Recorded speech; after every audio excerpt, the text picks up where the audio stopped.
This guy was betrayed in the worst way possible. The girl destroyed him completely, and now she needs to pay. In this game, newbies are treated like trash and don't get any help. The protagonist was humiliated for being weak and couldn't find a party, but this girl was different. She said she was partyless and that he seemed perfect. When they left the city, the girl said he looked like a real knight in that gear. It took a single phrase to make the guy start imagining their future together. First kiss, marriage proposal, family, and then kids. But when they arrived at a secluded spot outside the city, the girl really touched his heart, literally, with her magic staff. As he fell, the player asked why she'd go so far just to steal his items, but the girl explained she didn't need trash loot like his, even calling him poor and saying he must be a beggar's kid to have such weak gear. When she finished destroying his pride and his heart, she PK'd him and said she was sick of losers. After eliminating the 1000th newbie player, the girl unlocked a secret class in the game. Now she is the first goddess of the game Chrono Life. Happy with her new class, she left while saying she had a mission to complete. The eliminated player faces a huge penalty. He respawns in the nearest city and loses half his experience and power. While remembering being treated as weak by everyone, the protagonist Jiwoo decides to risk everything and try to upgrade his weak starter items. He tries on his sword and fails miserably. Furious, he tries on his glove to compensate. He tries and fails horribly. After various hammer strikes, Jiwoo destroyed all his items and couldn't upgrade a single one. His life in the game was over and he could only cry, but then a twig fell near him. This is a free starter item for beginners, considered trash and common for other players to throw away. His intrusive thoughts took over as he looked at it. He tried once and it worked. The item was upgraded once, plus 1 extra damage. He tried again and it worked. Irritated by the irony, Jiwoo decided to upgrade this piece of junk until it broke. His arm was out of strength when he landed the final hammer strike. The damn stick was upgraded to the max level of +199. Unable to believe it, Jiwoo got nervous and accidentally dropped the stick. When the item touched the ground, the game counted it as an attack, so the biggest explosion seen by humanity happened. An attack so devastating it almost split the planet in two. While staring at the destruction, various notifications popped up frantically in front of him. The player broke the record for players eliminated in a single attack. 850,617 players died. After accepting that he had the most broken power in the game, Jiwoo decided he was going to use this to get revenge on those who looked down on him, especially the goddess girl. Jiwoo is poor. He doesn't even have money to buy new clothes. While walking, another player bumped into him, got furious, and threatened him. Jiwoo said, "You asked for it." Then he landed an attack with his stick. The player exploded and a part of the city was wiped off the map. People nearby realized he was the one causing this. Jiwoo was confident, but a system alert caught him by surprise. His item now has a durability of 3 out of 5. Only 3 attacks left until the item breaks. He hid in an alley to think. He has the strongest item in the world but can only use it 3 more times. Using this to PK people for revenge is a waste. This time he used his brain and decided to use it to become famous by defeating the strongest boss in the game. Upon arriving at the Valley of Death, Jiwoo hears a threatening roar. It's the strongest boss in Chrono Life, Urus, the 2-headed dragon. Urus tries to scare Jiwoo with his strength, but before he can finish speaking, he takes a hit that rips off one of his heads, leaving him in shock. What? Now the game has changed, and Urus wants to talk it out, but Jiwoo isn't interested in chatting. Since he only had 3 attacks left, he decided to defeat the most powerful boss quickly to power level to the max. So, he lands one more attack that leaves the dragon wrecked. Jiwoo laments that his powerful weapon is about to disappear, but at that moment, Urus sees a chance to survive and says he has a proposal for him. Jiwoo, already out of patience, tells him to speak fast. Urus then explains about ego-class weapons. When a strong soul fuses with a weapon, it becomes the strongest in the game and has infinite durability. However, there is a catch. For Jiwoo to access that power, he needs to make a pact with the dragon. This way, Urus will be able to live as a soul inside the stick. Jiwoo doesn't think twice and accepts. Urus then fuses his soul to the stick. Now the item became even more powerful, gaining the ego class and infinite durability. Finally, Jiwoo can continue his revenge. After all, now he can use his power to the max without worrying. Meanwhile, back in the city, things are heating up. Wanted posters of Jiwoo have been spread across all kingdoms, dead or alive, with a handsome reward of 1 billion gold. And to top it off, the cavalry has arrived. Various adventurer guilds from all over the kingdom came to solve this problem. The 5 strongest guilds of Chrono Life gather with their leaders, who are all very powerful, with a single mission: hunt down the one who eliminated more than 850,000 players at once. After all, he is a threat to everyone and must be stopped. For the leadership of this new alliance, the most respected warrior warrior of all was chosen. The castle king, Arden, leader of the Justice Guild. Under his hawk eyes, the World Union Guild is formed, and war is declared on Jiwoo. However, now the stick has infinite power, and Jiwoo can use it to the max. Lo and behold, while walking through the capital all happy, Jiwoo suddenly gets a scare. A type of creature comes out of the stick, but soon it speaks, revealing it's Urus, the two-headed dragon from the pact. Jiwoo thinks he became very cute. It's a pity only he can see him now. But hold on, not everything is sunshine and rainbows, and soon all this joy is going to end. Jiwoo picks it up and questions what it is. It was his wanted poster. The sight completely stuns him, and he notices that there are tens of thousands of posters just like it plastered all over the city, on every wall. Urus, on the other hand, shouts with joy. He says this was to be expected from his Hyungnim, who took down 800 people with a single blow, a feat he himself couldn't even come close to. Besides, the 1 billion gold bounty meant 1 billion in real cash, which was very fancy. Jiwoo questions how an AI like him can use slang like fancy, as that should be a violation of the rules. Urus replies that nobody cares, since he's already kicked the bucket. He then asks what his Hyungnim will do now, because with a bounty like this, users from all over the world will be coming for his head, suggesting that maybe they should just eradicate the humans once and for all. Jiwoo looks to the side, remembering when he dropped the stick on the ground, and then stares at the scattered posters. He thinks that in any case, the feeling isn't bad at all. He feels like he's become a celebrity. He announces that since things have come to this, he'll have to adopt the LHS style. Urus, confused, asks what that means. The protagonist explains that it's an acronym for loser hiding strength, an archetype where a powerful person pretends to be a loser. Urus questions why he would do that, arguing that humans would just ignore him, thinking he's a weakling. But Jiwoo says he just doesn't get it, and that this will be fun. He asks if Urus has never seen something like this before. In the eyes of others, he looks like a weakling, but he's actually the protagonist. He needs to enjoy his fantasy life to the fullest, until, suddenly, he's hit by an arrow. Urus is shocked. Jiwoo falls, spitting blood on the ground. He lays his head down while Urus flies over him, worriedly calling for his Hyungnim. On a rooftop, Hawkeye was watching, holding a rare, cyan-colored bow with a quiver full of arrows of the same hue. He calls out that he's hit the target. Below, his army runs toward Jiwoo, who remains on the ground as the troops of Arden Castle surround him. Hawkeye shouts, "In the name of the Supreme Commander of the 5 Guilds Union, I order you to bind this abominable man who murdered 800,000 people and throw him in jail." All the soldiers roar in response, ready to follow his orders. Urus, desperate,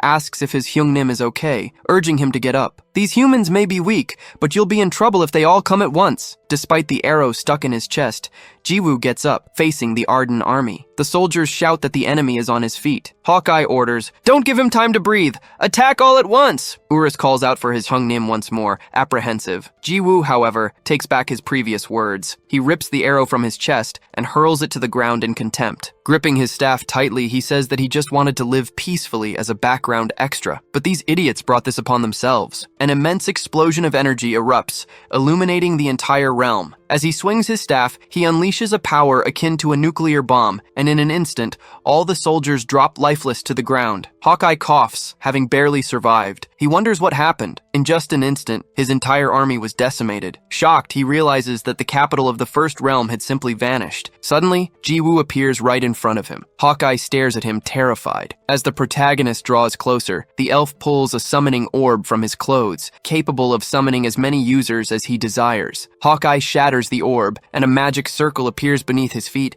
as dozens of other portals open up all around. The elf shouts, "Answer my call, all members of the Union. Activate large-scale teleportation." Tens of thousands of people begin to emerge from each portal, and Jiwoo simply watches the scene, showing no reaction. The newly arrived soldiers surround him, revealing an army of millions from the World Union. There were approximately 3 million people, all summoned for a single purpose, to deal with Jiwoo. Hawkeye points at him and screams to his army, "Attack!" At his command, the warriors advance in unison. Seeing the tide of enemies, Jiwoo simply lets out a deep sigh. He then moves his staff to the side, and with a single motion, effortlessly cuts down an entire row of soldiers. Everyone in the path of the attack is completely annihilated. Urus watches, stunned. Jiwoo swings the staff to the other side and then thrusts it forward, decimating another large portion of the army. The dragon, Urus, is in utter shock. He remembers thinking that Jiwoo would be in trouble if they all attacked at once. To him, it was just common sense. After all, no matter how strong Eurus himself was, even he couldn't handle millions of people at once. The World Union was no easy opponent. They were elite rankers from all over the world, and perhaps even Eurus would lose if he brought his entire army into the fray. That's why he had concluded that the best course of action was to retreat. But now, he realized he had been completely and utterly wrong. Seizing the opening, a few soldiers from the crew's lineage charge forward,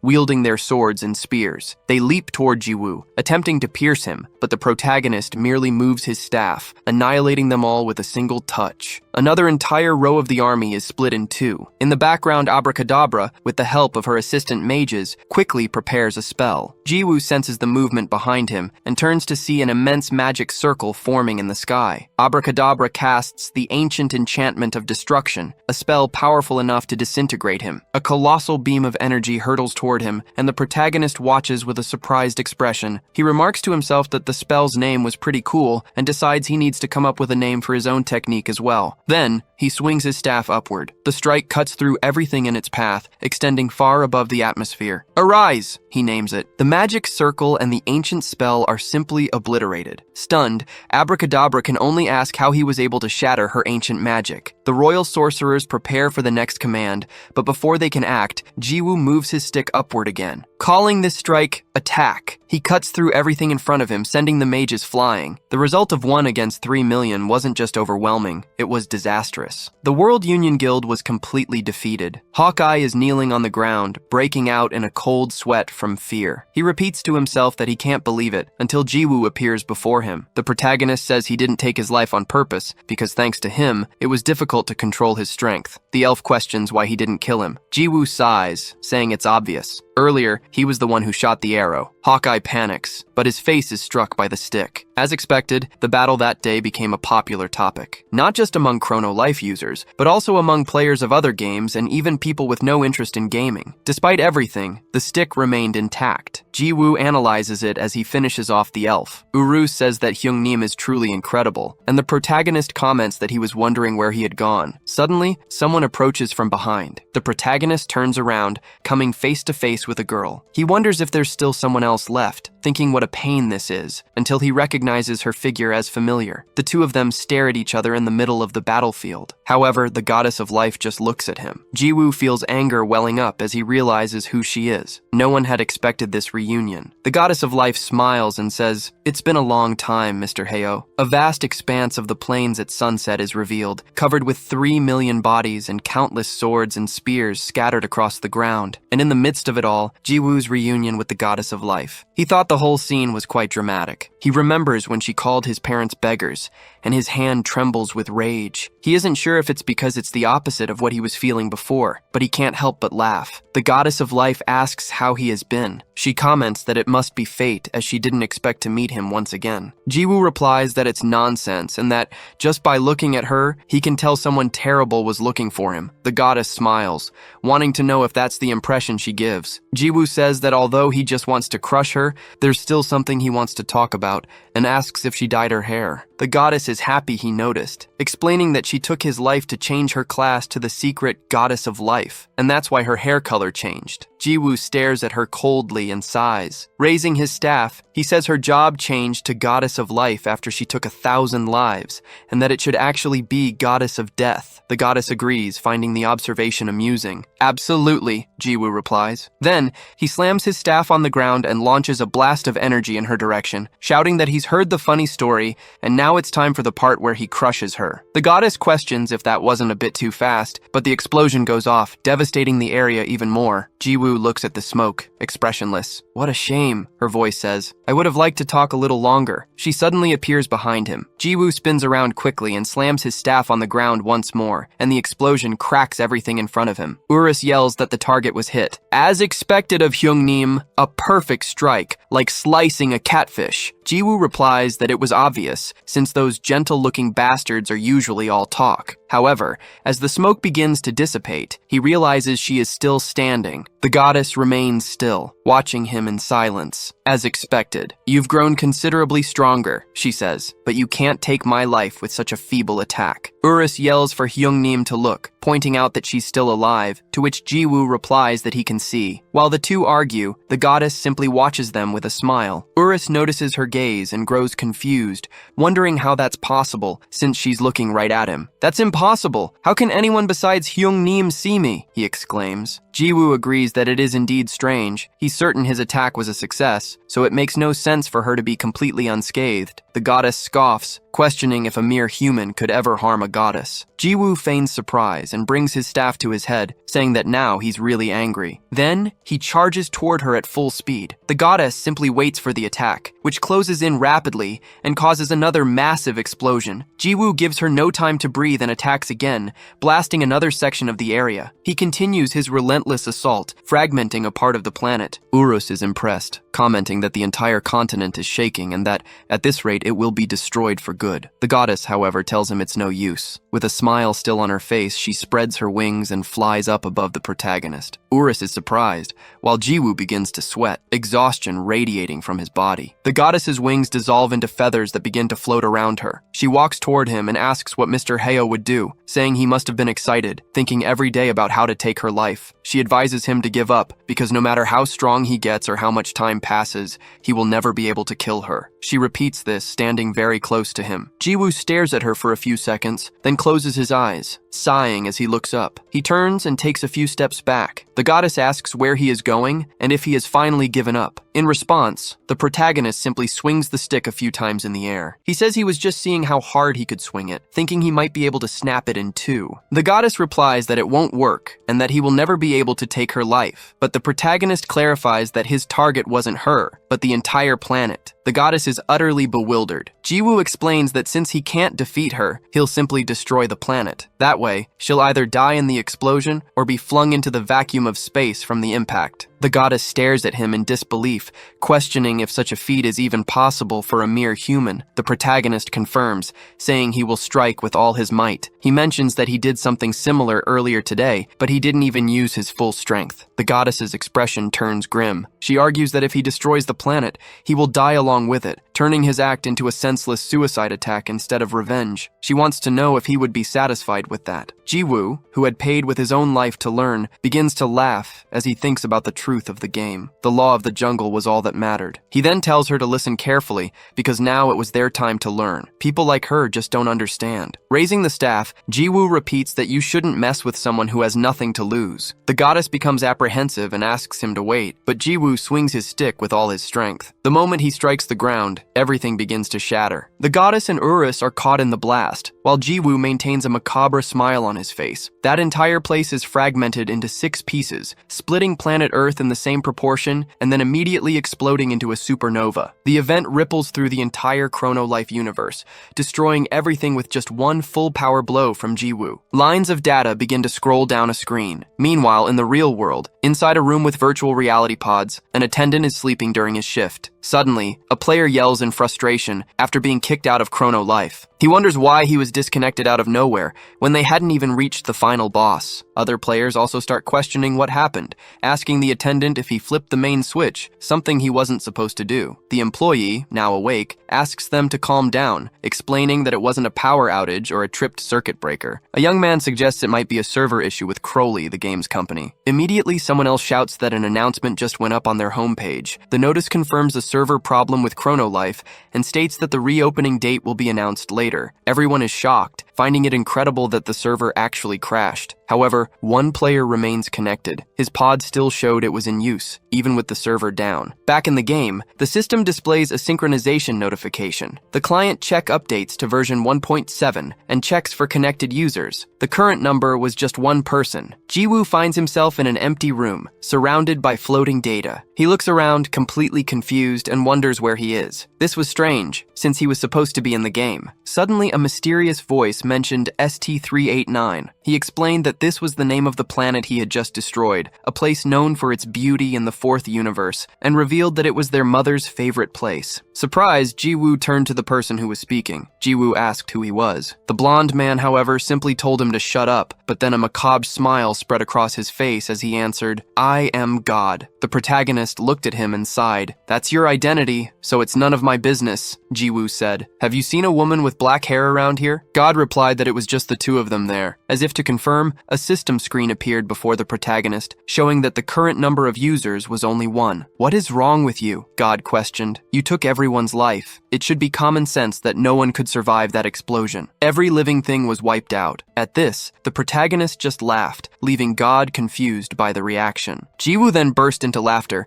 shouting that his revenge was finally complete. He was overjoyed. This was why he played the game. "Urus, come out! I finally got my revenge!" he called out. But even after his call, nothing happened. Ji-woo slammed his stick on the ground, calling for his dragon again. "I already told you, it's just the two of us here," God repeated. "So you shouldn't expect that child to be here." The protagonist questioned him. "If the current number of users is only 1, then what are you? An NPC or the administrator?" God replied that he was neither, and as he tried to reveal his identity, something cracked in space-time and the sound of the rift cut off his voice. He sighed and complained that something was already interfering. A light shone in the middle of the room, illuminating Ji-woo's face. "This is disappointing, but it was great to meet you," said God. "Farewell, and say hi to the little furry one for me." "Wait!" Ji-woo shouted in surprise, but an intense light blinded them both, and the deity vanished before his eyes. Then the game server shut down, and the protagonist was disconnected. In the identity room, his was the only capsule still active. It hissed open, revealing Ji-woo's real body. The young man pulled the virtual reality headset from his head. "I can't believe this. Why the hell did he have to show up right now?" he grumbled. "And what was that about a furry little thing?" That's when he noticed a blonde man with a cigar in his mouth, staring fixedly at him. The man stood up and walked over to the protagonist, reciting his details. "Lee Ji-woo, age 21. You've been playing Chrono Life for 3 months, and your chosen weapon was the level 99 stick. Correct?" Ji-woo confirmed it, then demanded to know who he was. Removing his glasses, the man declared, "I'm the one who's going to steal your stick." Mentally, the protagonist reviewed his situation. He was just an ordinary college student who enjoyed playing Chrono Life. In fact, until recently, he was just a beginner, but by a stroke of luck, he'd managed to create a level 99 stick. With it,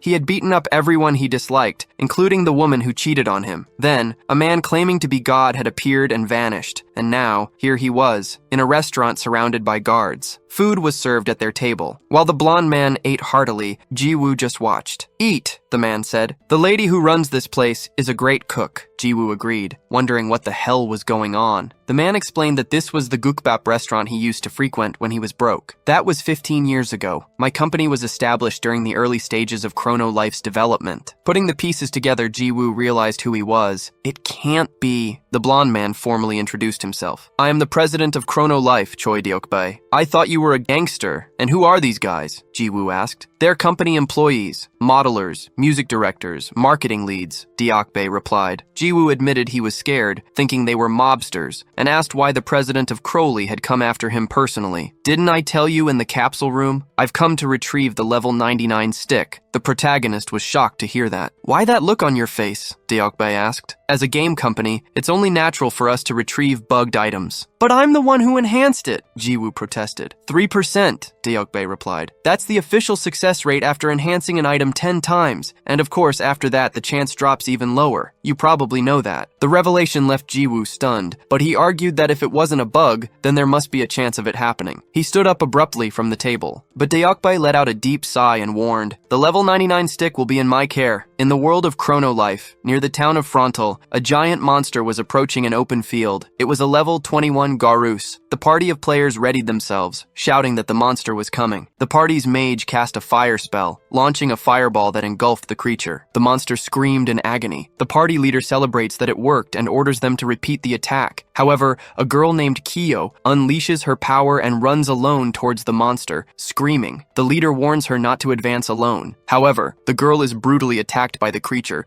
which hurls her high into the air. She flies towards the group's priestess and lands on top of her, incapacitating them both. In a panic, the other members shout that they're in trouble and that they need to get up and run. Watching everything from a distance, the protagonist remains motionless for a moment, but soon lets out a quick sigh, wondering what he should do. Beside him, Urus eats a piece of chicken and asks what his Hyungnim intends to do. Jiwoo thinks for a moment, then picks up his stick, observing his normal stats. He then remembers the conversation he had at the restaurant. Deokbai had said he would keep the plus 99 stick, leaving Jiwoo completely apprehensive. The CEO, however, replied that it was the company's will. Jiwoo protested, saying it wasn't fair, but Deokbai explained that he had personally investigated and concluded that the stick was not a bugged item. From that moment on, the company would no longer interfere with his account. Whether he defeated the game's strongest boss, took the lives of 3 million people, or destroyed the entire planet, he was free to do whatever he wanted as a user. Next, Deokbai put more salted vegetables in his gukbap and offered them to Jiwoo, saying the decision to add them or not was entirely his. Jiwoo held the plate and stood up from the table. At that moment, however, the old lady who owned the restaurant smacked Deokbai on the head, scolding him for putting that in the gukbap. She complained that he would drive her crazy, as it made no sense for her to spend all night preparing the bone broth out of consideration for him, only to see him ruin it. Witnessing the scene, Jiwoo lowered the plate of vegetables. Back in the present, Jiwoo stares at his stick, thinking about the salted vegetable soup. His attention, however, is drawn to the leader of a nearby party, who is cursing. He questions what kind of useless player Kyontuka is, complaining that she doesn't know how to hold her position, which is the basic requirement for party hunting. According to him, she was acting like a troll, and because of that imbecile, they would have to hold back on the hunt, all just because she joined the party. Jiwoo remembers a favor Deokbae wanted to ask of him. He had said that, although it might sound suspicious, Chrono Life was a very good game. Freedom, romance, and adventure. It was a fantasy world larger than anyone could imagine. Therefore, he should avoid destroying things and simply enjoy himself. Jiwoo reflects on this for a few moments. Suddenly, the party leader spits on the girl, hitting her scarf squarely. He tells her to get lost, saying he won't hunt with her, and turns to leave, in disbelief that they were using the same items as her. Kaeyeon was kicked out of the party. Jiwoo watches the scene and sighs. He thinks that this is all a pain, but it was to be expected from the law of the jungle. Remembering Deokbae's words, he decides that he will indeed enjoy the game in his own way. After all, he wants his salted vegetable soup extra thick. With that in mind, he moves his staff and unleashes a blast of energy toward the group of adventurers, but stops the attack midway upon hearing a scream. Jiwoo looks back. Keon was screaming that this game was shit and that everyone could go to hell. She yells that those bastards have no eye for good things and that they should know how great her weapon was, since she spent a lot of money to buy that sword. Jiwoo watches her, surprised, remembering when he said the same things about his own sword. Back then, people had also looked at him strangely. Kaeyeon then shouts that she doesn't need any of them, and that she won't join any party to hunt. She would do it alone. Jiwoo reflects that he no longer knows what to think either. Just then, the girl hears the sound of a monster that had appeared right in front of her. In fact, she was surrounded by many other creatures and freezes in fear at the sight. The creatures open their mouths, let out a roar, and run in her direction, getting closer and closer. Kaeyeon tries to protect herself, but Jiwoo appears in front of her, asking himself why he made that choice. He moves his staff, launching a powerful attack at the monsters. Everything in that direction is completely annihilated. As the dust begins to settle, Kaeyeon, who was protecting her head, quickly opens her eyes and comes face to face with the protagonist. Above him, the sky was completely clear, without a single cloud. Jiwoo wonders if he acted out of solidarity or pity, but concludes it was for neither of those reasons. He did it because it seemed fun. With that thought, he gives the girl a smile, leaving her utterly confused. The protagonist approaches her, thinking that in any case the situation was a bit complicated and chaotic. This, then, was the prologue to the story. He asks if they could hunt together. The girl, however, tells him to get lost, saying she doesn't hunt with newbies, and walks away while spitting on the ground. Jiwoo is left confused, thinking that this wasn't a very smooth start. Meanwhile, in the city of Seoul, people were living their daily lives, but always with their phones in hand. An event had captured the world's attention, an event that people now call Judgment Day. An incessant debate was taking over the global gaming community. Everyone was asking who the player was that had taken the lives of 800,000 people. Was he a god of battle, the strongest in Chrono Life? However, one man declared that it was all a sham. He questioned how someone could be the strongest, claiming it had to be just a bug or a disgusting hacker. This was a fairly reasonable opinion. After all, fighting against 3 million enemies made no sense at all. It was a number that couldn't be overcome with just stats and control. The community cried out for justice, demanding that the hacker be banned forever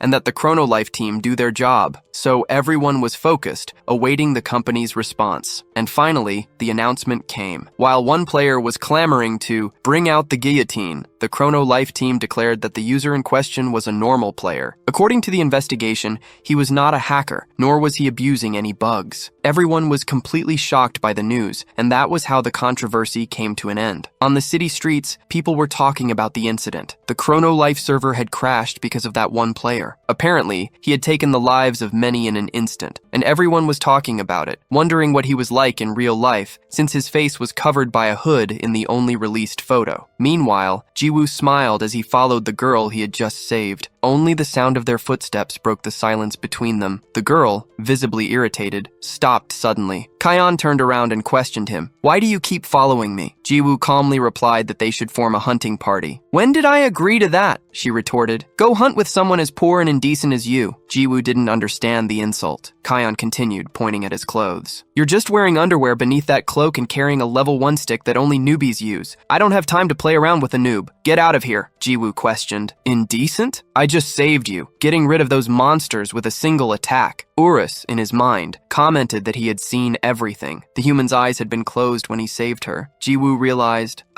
so she doesn't know I'm strong. A smile formed on his face as he thought, how about I hide my power for a while? He ran after Kion, calling out to her, "Miss, please, carry me." The girl looked at him confused. Jiwoo explained, "Actually, I don't know anything about the game. I'm a newbie. Please, master, carry me." The word master sparked a flicker of happiness in Kion. She remembered how the leader of her old party had looked down on her, and being called master made her visibly excited. Urus questioned what his Hyungnim was doing. Jiwoo whispered back that he was pretending to be weak to hide his power as the first step of his plan. The dragon remembered the idea he had told him about before. Kion cleared her throat, trying to look serious. "It's embarrassing, but anyway, I'm someone who should help newbies." She then invited him to join her party. "This expert here will help you, but just this once." Kion was a level 24 fighter, with her stats focused entirely on strength, neglecting her other abilities. Near the starting town at the dungeon entrance, Kion charged toward a screaming creature. She landed a powerful punch on the monster, making the level 4 rabbit bear spit blood. The creature was thrown backward. Without giving it time to react, another monster appeared behind her, but Kion dodged it with an agile leap. She lets out a sharp breath and performs an aerial flip. The rabbit bear looks up in shock as she descends with a ready kick. It was her fallen dragon's stomp, which smashes the monster into the ground. The other rabbit bears are confused, but they soon regroup and surround her. Kion holds her fighting stance, taunting, "You can all come at this master at once." Sitting on the floor, Jiwoo watches the scene. "She's a pretty good fighter, isn't she?" he wonders. Urus agrees with his Hyungnim. The protagonist, however, comments that no matter how low level the monsters are, being surrounded by so many of them would still be dangerous. Urus replies that there's no need to worry, since that human has excellent gear. Her weapon alone costs around 10 million gold. Jiwoo shouts in shock, "That's 10 million won!" Urus adds that all of her gear is superb, and the total value must be around 100 million. Jiwoo wonders how she, a newbie, could have all that. The dragon then reveals she's a pay-to-win player. Jiwoo remembered Kion shouting that those bastards had no eye for quality and didn't know how good her items were because she had spent a fortune on the game. He wondered if she had really spent that much, thinking there was no reason to invest 100 million. Suddenly, Kion turns and shouts at Jiwoo. Kion turns and, "Even if I'm carrying you, you shouldn't just sit there doing nothing. Hit them with that stick of yours." Jiwoo is confused. The girl insists, "That's right. You have to fight for yourself to get stronger and faster. Stop being such a useless bum." As she scolds him, a rabbit bear tries to attack her from behind. "Your behavior is unacceptable. It's like you don't even have the will to get stronger," she continues, oblivious to the danger. However, Jiwoo simply touches the monster with his stick, and it is completely annihilated, disappearing without a trace. Kion looks to the side, confused. What was that? Why was there a sudden gust of wind inside a dungeon? She wonders. Jiwoo thinks to himself that he was screwed, since he had no idea how to hide his power. At that moment, a message arrives for Kion. The sender orders her to log off immediately, would be starting in 10 minutes. Kion reads the message and sighs deeply. She tells Jiwoo she's logging off for a bit and will be back in about 30 minutes, telling him to keep hunting the monsters. Jiwoo is puzzled. What's her deal? Just leaving whenever she feels like it? He thinks. He wonders what she does in real life to have spent 100 million on a game. Urus doesn't know either, but speculates that perhaps she was born with a silver spoon in her mouth. The scene shifts to a luxurious building. Inside a room, Kion is lying down, wearing her virtual reality headset. She disconnects from Chrono Life, gets out of bed, and sighs. She looks at the device, lost in thought about everything that had happened. A smile forms on her face as she remembers the protagonist. Suddenly, the door bursts open and her producer storms in, shouting, "You mad woman!" The producer raged that she was still sitting there using that thing and must have decided to quit her job. Kian yelled back that she was just taking it off and that the producer should open her damn eyes, but she was only called a game addict in return. The producer then ordered Kian to hurry up and sit down, as they had less than 10 minutes. She continued to yell at her for playing with her glasses on again, reminding her that she was told to take them off when using the headset because it leaves a mark on her nose. Kian replied that she gets anxious if she doesn't wear her glasses, and that the mark could be hidden with makeup. Her producer gave her a cold stare, then sighed, muttering what a pain this was, but that she needed to sit down quickly. If it weren't for the money, she would have wrung her neck by now. The makeup was placed on the table, and the producer took off Kian's glasses, quickly preparing her for her job. The girl removed her hair tie, letting her hair fall loose. On a music show stage, the host shouts, thanking everyone who had waited so long and announcing that this would be the final performance of Music Banking. She had been in first place for 13 consecutive weeks, a popular idol, the best singer-songwriter of the moment. Presenting to you all, Han Sarang. Sarang begins to sing about her first love. Afterward, she greets everyone and introduces herself. Han Sarang is an idol, a singer, and a songwriter. Her hobby, unknown to the public, is online gaming. Back in the dungeon, the rabbit bears start running toward the protagonist. Ji-woo says he needs to practice a bit before she gets back. Urus asks what kind of practice that would be. The protagonist replies that if he wants to hide his power, he needs to learn how to control it. In other words, he's going to try attacking without killing. The image of a massive explosion extends out from the planet. A divine being watches it all with a smile, commenting that the idea of attacking without killing sounds like a lot of fun. He turns to a motherly figure, an immense sun at her back, and asks if she agrees. Han Sarang was a second-year high school student. She entered the music industry at a very young age and had a difficult, unpopular start, but now she has established herself as the top singer-songwriter of today. A journalist congratulates Sarang, saying he can't believe she's won first place 14 times in a row. He says he loves the sad lyrics of her debut song, based on the story of The Little Mermaid, and wants to know how she manages to write such moving lyrics. Sarang replies that she likes to stay home alone, so she reads poetry collections and sometimes even fairy tales. The journalist notes that this must be why the song has that title, and Sarang adds that her producer asked her not to talk about the fairy tale, as it would be embarrassing and a rather childish hobby. The interviewer is charmed, along with the entire audience. He exclaims that this is very interesting, and the girl thanks him. Her producer watches from a distance, complaining that the damn schemer was fooling the entire country, and that it was all an absurd lie. The hobby the public doesn't know about is that she loves to play games. In the interview, the host comments that Sarang is also popular for her acting,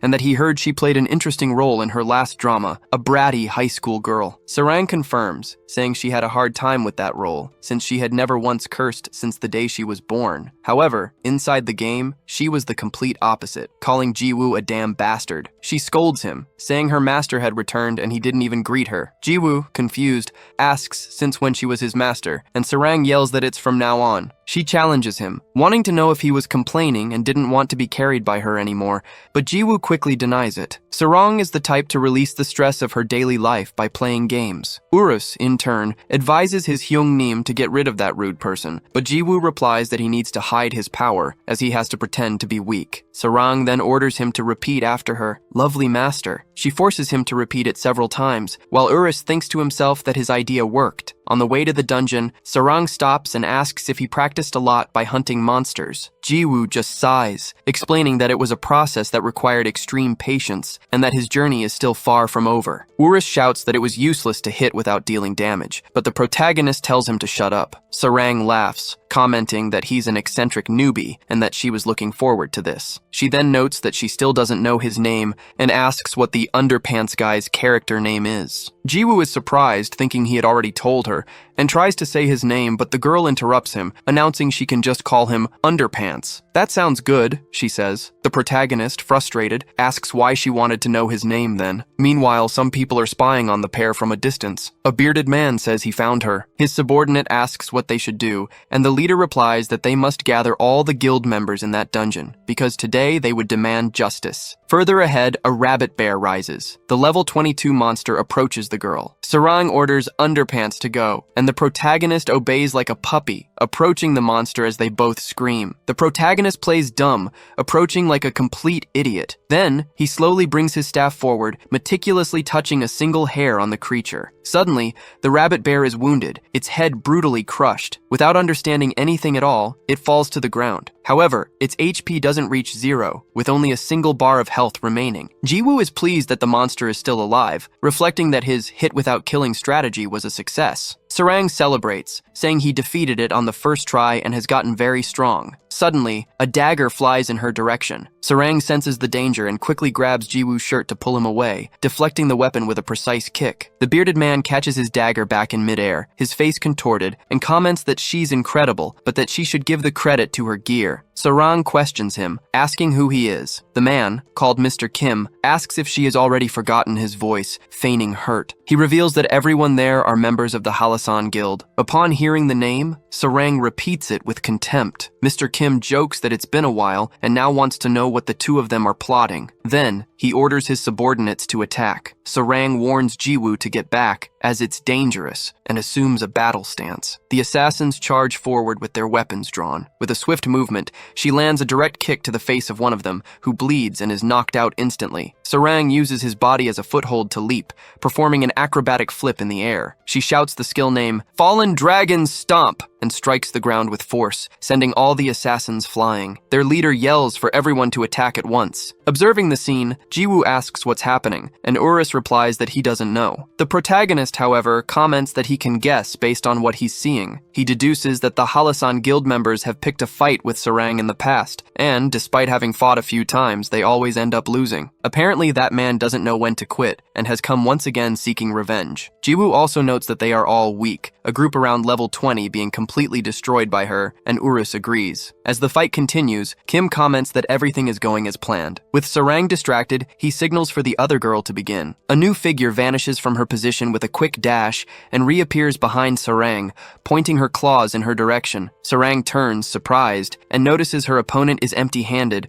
concluding she must be from the fighter class. The woman then activates the steal skill. A bright light illuminates the area, momentarily blinding Sarang. She is shocked to realize that her battle fists have simply vanished. The thief remarked that the weapons were incredible. Darling must have been born with a silver spoon in her mouth to own the silencing fist. Jiwoo asked what kind of skill that was, and Urus replied that it was steal from the rogue class. However, he found it strange, as the skill wasn't supposed to be that overpowered. Jiwoo scoffed, saying he didn't care since she had nothing to steal from him. After all he had was his underwear and his cloak. But then, he remembered the existence of his stick. Jiwoo glanced to the side with a terrified smile. He then shot to his feet and ran off, screaming in fear. Kim remarked that, come to think of it, there was someone else there, but they weren't worth worrying about. Just one look at the kid was enough to tell he was a rookie with nothing of value. As Jiwoo backed away, the thief grew excited. She tossed the fists to Kim, saying that he might not know it, but stealing from someone who has nothing is even more fun. In an instant, she appeared in front of the protagonist,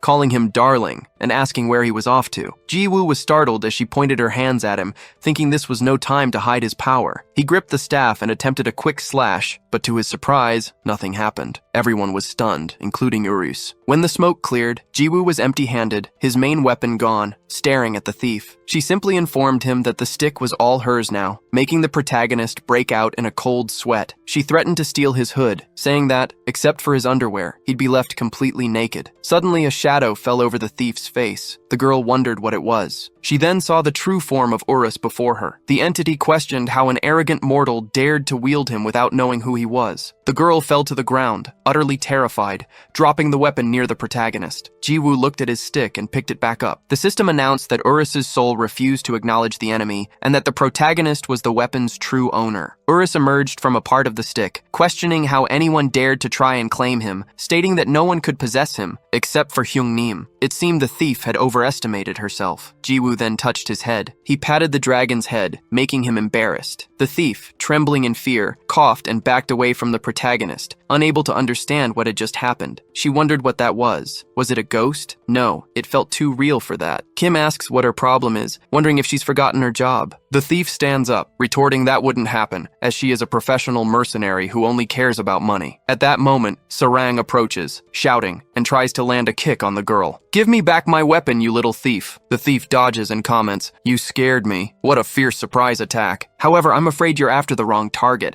The weapon is over there." Watching the scene, Kim clenches his fists with a smile on his face. Sarang complains, calling them bastards and promising to take their lives, but she suddenly begins to fall, fainting after a touch from the protagonist. Jiwoo explains that this is his skill, strike without killing. The confused thief asks what he's doing and if the two of them weren't together. The protagonist simply replies that he was hiding his power. "What the hell are you talking about?" she questions, but is immediately struck by a blast of force from him. In an instant, all the assassins are defeated with ease. The thief is bewildered by the sight and asks, "Darling, did you do this?" Jiwoo hits her on the head with the stick, replying, "Yes, I did." The thief's HP drops to a single bar. Jiwoo uses his strike without killing skill again and says, "I've been through a lot of shit, so I've become much stronger mentally. However, just a moment ago, because of you, I nearly had a heart attack trying to move my stick." His power explodes, devastating everything around him. Sarang suddenly wakes up, lying on the ground in an open field, feeling a bit confused. She gets up, startled by the situation. From behind a tree,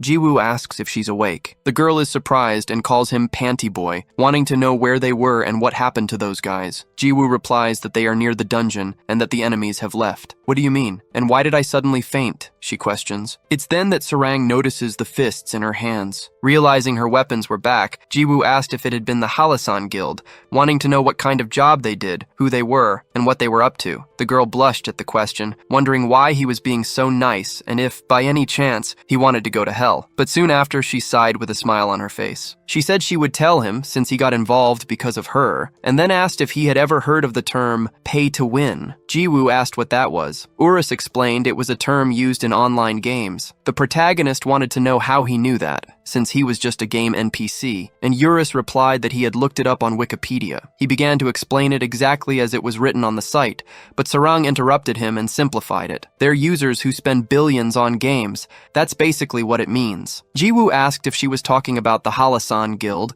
and the girl confirmed, saying they were all that type of people. She explained that a few months ago, she had bought those fists by chance at an auction, and one day, the Halasan Guild started hunting her to try and steal them. However, they're a bunch of old thugs and their skills are crap, so I won every one of our encounters. Anyway, how did you get these back? Did you steal them from them? Jiwoo replied that they just left the fists there and went away. Maybe they had forgotten them. The girl said she didn't know what had happened, but she was sure they would come after her again, as that crazy old man's obsession was no joke. Jiwoo commented that it was a bit strange, and asked why they were so insistent on getting her weapon. Sarang replied, questioning if it wasn't obvious, since the fists cost 10 million gold. The protagonist retorted that for that very reason, it was strange. These old guys spend billions and they're obsessed with a 10 million gold weapon? There's definitely more to this story. Later, at the Halasan Guild's hideout, Kim's blood splattered across the room as he was wounded, falling to the floor right in front of his leader. Kim cried out that he was sorry and begged for another chance,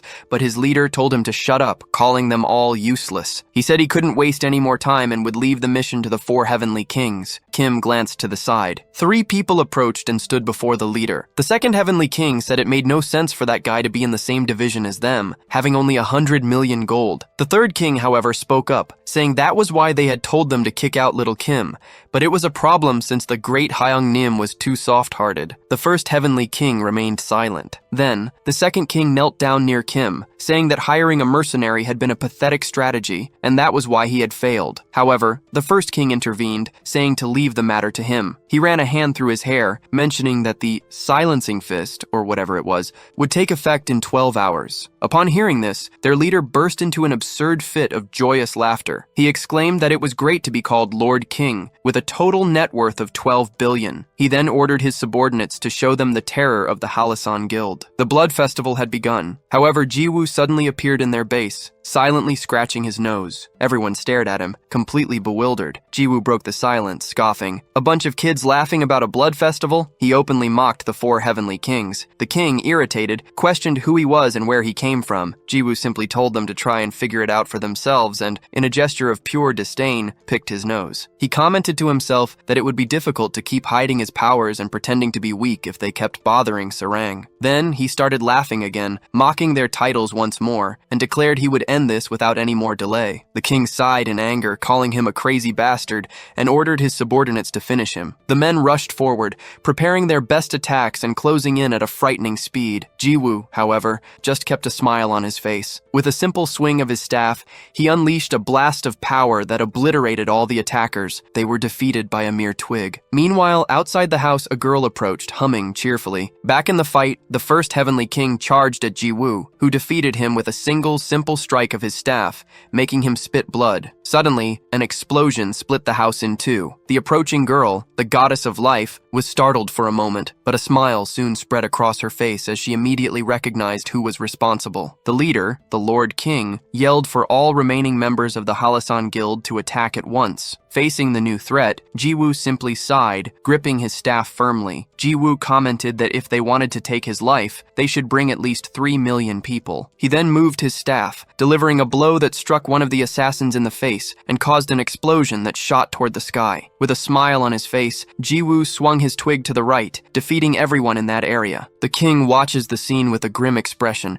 completely terrified by what he sees. As he gets up, Kim calls out to his Hyungnim, warning him to hurry and run or he'll be annihilated. The king, however, thinks that Kim doesn't understand the situation. With the exception of himself and his direct subordinates, all the guild members were pay-to-win warriors. Even the weakest of the new recruits had spent at least 10 million, and not even the top 5 guilds could look down on them. But who was this guy, and how could he do all this? Suddenly, the king realizes something. He thinks they don't stand a chance, that perhaps this man is the one from the rumors, the one who defeated everyone. Staring at Jiwoo in terror, his mouth falls open as he remembers the stick underwear guy. He first started playing in the 2nd grade. Back then, games weren't as flashy as they are today, and leveling up wasn't easy since there were no quests or raids. But still, it was a lot of fun for 9-year-old Wang. He'd get scolded by his parents for secretly playing at night, and he cherishes the memories of leveling up with his friends. As the years went by, he grew older and was swept away by his responsibilities, living a busy life with no time to reminisce about the past. Suddenly, he realized he was already in his 40s,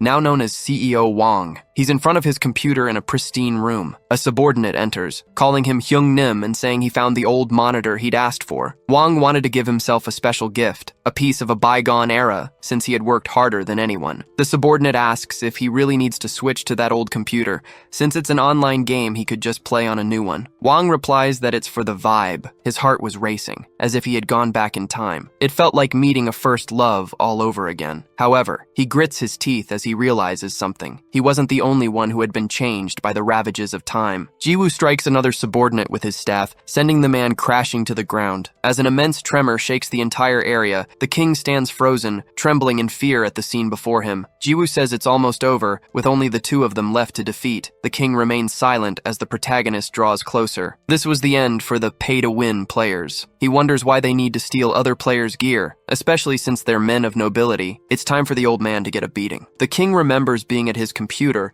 typing quickly until his payment of 12 billion won was confirmed. Wang repeats that he wasn't the only one changed by the turmoil of time. He doesn't need to put in any effort. With just a few clicks and some spending, he can become as strong as he wants. And with that strength, players who spent little to no money suffer. Pay to win was the current state of online gaming. Wang stands up from his chair. Still, he continued to explore various games, but they were all the same. And finally, the most critically acclaimed game, Chrono Life, where he wanted to find, no matter how, that thing he had long forgotten. That thing from back then, from when he was a child. The stick approaches him and strikes his head. Jiwoo uses his strike without killing skill. Wang spits blood and falls to the ground, defeated. Kim tries to call out to his young Nim. Jiwoo announces that, as of today, the Halasan Guild is finished. He says it's a pain, so they shouldn't bother bother Captain Amor anymore. In any case, he'll see them never again. And then he leaves. Wang tries to get up from the ground, questioning if it was really him. The guy who had defeated the 5 major guilds not long ago and annihilated 3 million members of the World Guild. Jiwoo looks back without saying a word. Wang lets out a laugh at this, asking how much he had spent,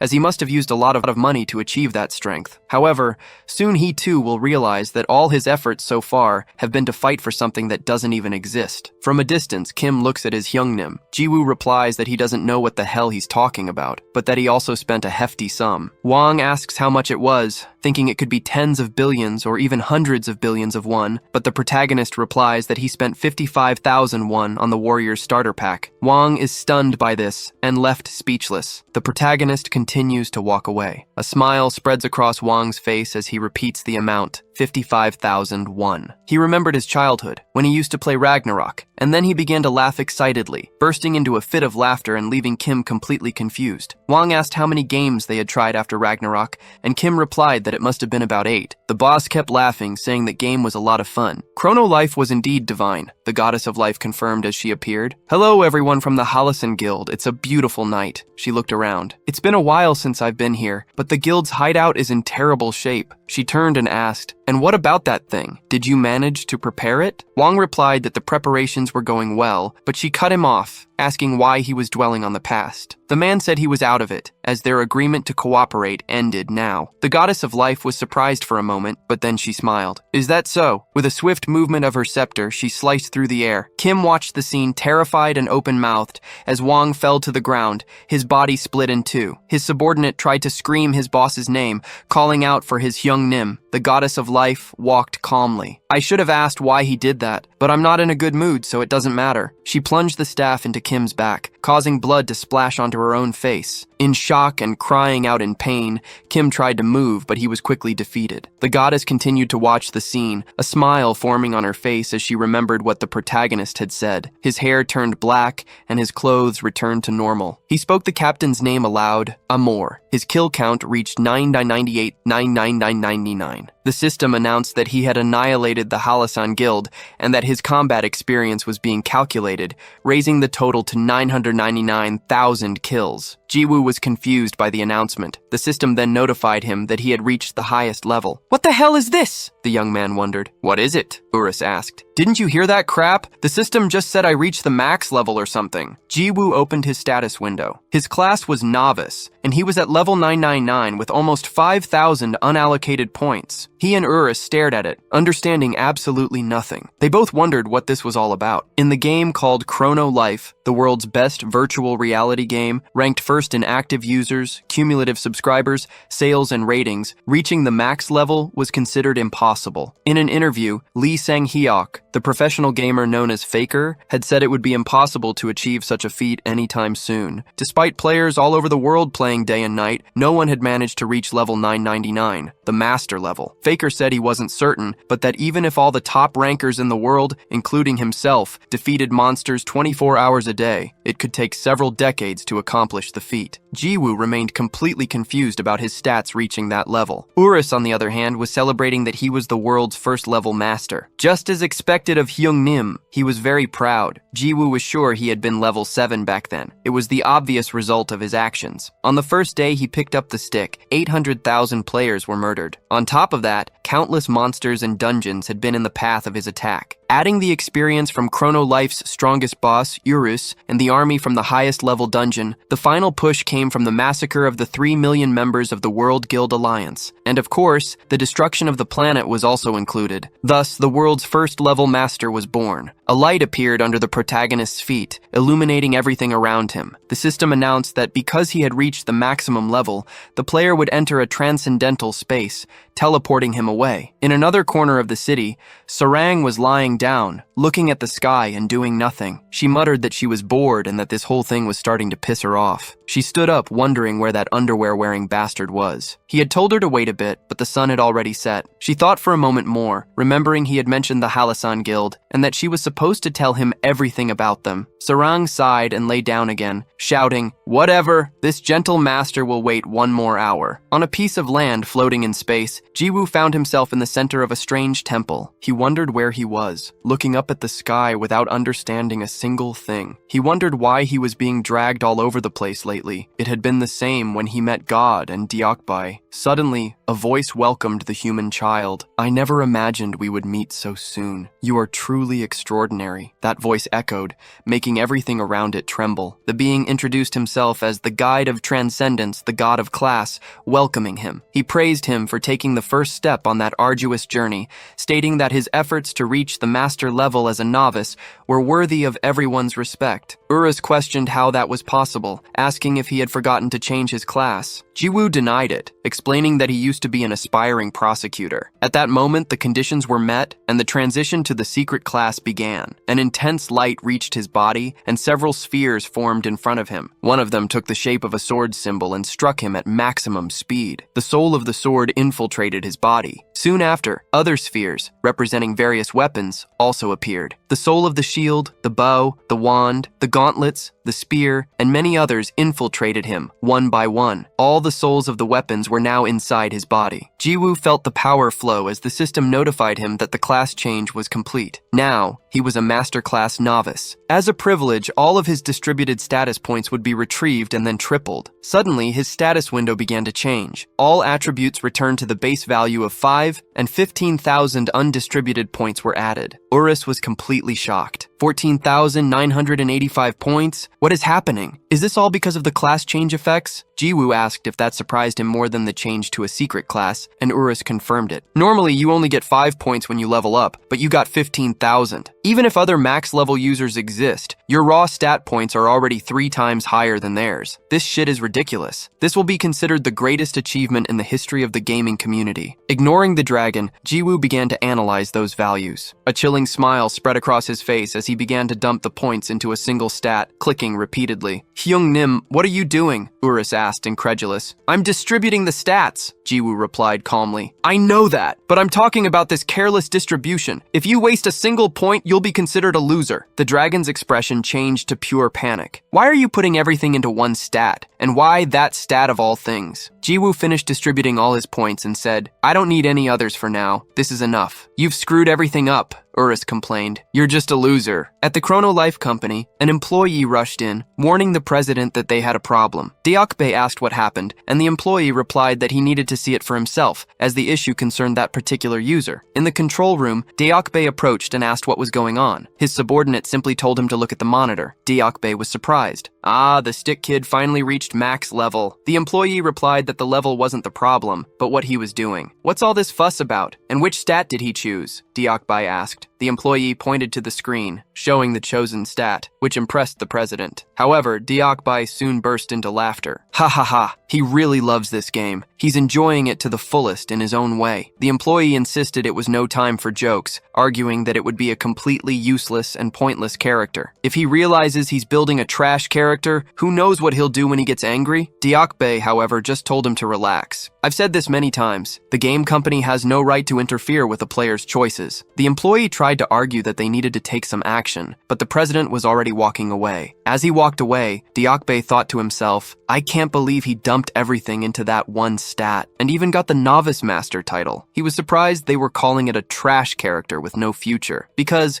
in the history of virtual reality games, the worst, and at the same time, the strongest character has just been created. Back in the game, Jiwoo finished his stat allocation with a smile on his face. The god of classes then manifested. "Transcendental, listen. This is the final step of the guidance. You have an important choice to make. The right to one of the transcendental weapons I wield will be granted to you." Jiwoo was delighted. How lucky. If it's free, there's no way I'm turning it down. He wondered which of the weapons he should choose because, to be honest, they all looked incredible. He thought for a few seconds and then announced his decision. Jiwoo held out his hand and commanded, "Give me all of them." The divine being didn't react at first. Then it addressed the human child, stating that it could not fulfill such a request. "Excessive greed leads to unnecessary wrath. Choose wisely." Jiwoo cut him off. Are you going to give me everything now, or would you rather I beat the hell out of you first? Everyone watching the scene is left in complete shock. Back in the control room, Deokbae takes the cigar out of his mouth. He is also in shock, thinking, this guy is a complete madman. The god of classes doesn't answer, but a system notification announces that he is furious. The god of classes expression changes completely. Their relationship has now turned hostile, and the deity moves in for combat. Jiwoo holds his staff and says he understands, as the god was clearly asking for a beating. Both of them prepare to fight. A shield flies toward him. Jiwoo wields his staff to defend himself, but the object hits him with tremendous force, smashing him into the ground. Urus calls out for his Hyungnim, shocked. The god of classes in turn laments, I never thought I would take the life of a transcendent with my own hands. It is such a pity. Suddenly he is struck squarely by a blast of energy from the staff, which melts half of his face. From the ground, Jiwoo comments, that hurt. Is it because you're a god? His health bar had only decreased slightly, as his constitution stat was now at 15,000 points. This attribute affects maximum HP, recovery, and immunity to adverse conditions. Urus watches everything, dumbfounded, thinking how insane he was for putting all his points into a single stat. Hyungnim, you've made a fatal mistake. You've turned into a shitty character, he yells. Jiwoo just asks why. Urus explains that all equipment in Chrono Life has a weight requirement, demanding a minimum amount of strength, regardless of the class. Simply put, he wouldn't be able to equip anything other than that twig. This is all I need, the protagonist replies. At that moment, a system screen appears between the two. It was a hidden skill, and its various conditions had just been met. What is that? Urus asks. The skill Healing Factor converted all damage received into immediate healing, completely filling his HP bar. A shitty character, huh? Jiwoo taunts, while Urus remains in a state of shock. The god of classes groans in pain, his face disfigured. Insignificant mortal. How dare you? He roars, shooting beams from his eyes. Jiwoo takes the attack head-on, without even trying to dodge, and falls to the ground. Urus runs toward him, shouting his Hyungnim's name, but Jiwoo just bursts into laughter. As expected, Chrono Life is too good, he exclaims as his chest completely regenerates. How disgusting, Urus thinks. Perish, you tainted worm, the god shouts, delivering blow after blow. Jiwoo simply absorbs all the attacks. His health would drop for an instant, only to regenerate immediately after. The god of classes continued to attack, non-stop, in a completely futile cycle. But Jiwoo took every attack without reacting, just laughing. His HP endlessly dropped and rose. He then remarked that this was enough and that he would end it now. After all, thanks to the god, he had benefited in many ways, so it was time for the enemy to hand over all the weapons and disappear. The god of classes warned the human child that his endless greed would one day consume him. When that day came, he would be doomed. But Jiwoo just prepared for his attack, saying he simply didn't care. He then delivered an upward slash that struck the god of classes squarely. The system notified that the god of classes had ceased to exist. Reality began to fragment, shattering into dozens of pieces. The system informed him that the transcendent space would collapse and that he would be forced to return to his original world. That world began to shrink until it closed completely. Back in the ordinary world of Chrono Life, a light suddenly reached the hill, bringing Jiwoo back to the ground. All the weapons fell to the ground around him. They were all kinds of transcendent weapons, and Jiwoo had become the owner of them all. They then began to glow as they were transported to a subspace, from where they would always answer his call. A smile spread across Jiwoo's face, thinking that this would be great. However, Sarang was completely irritated. How dare that punk make her wait? She would never let this slide, no matter the excuse. Suddenly, a noise was heard behind her. Jiwoo placed his fingers on his forehead and said, "Hello, I'm back." His face was immediately met with a fist. She kicked him, complaining that she had said she would only wait a little while, but it was already night. Jiwoo apologized, saying he thought he would be back sooner, but some things had delayed him. In any case, he was here now. Sarang gritted her teeth and shouted that she was leaving. Jiwoo asked where she was going, and the girl replied that she was going to log out of the game. He just waved goodbye. Sarang gritted her teeth once more, but did nothing else. She warned him to log into the game tomorrow night at 7 p.m.,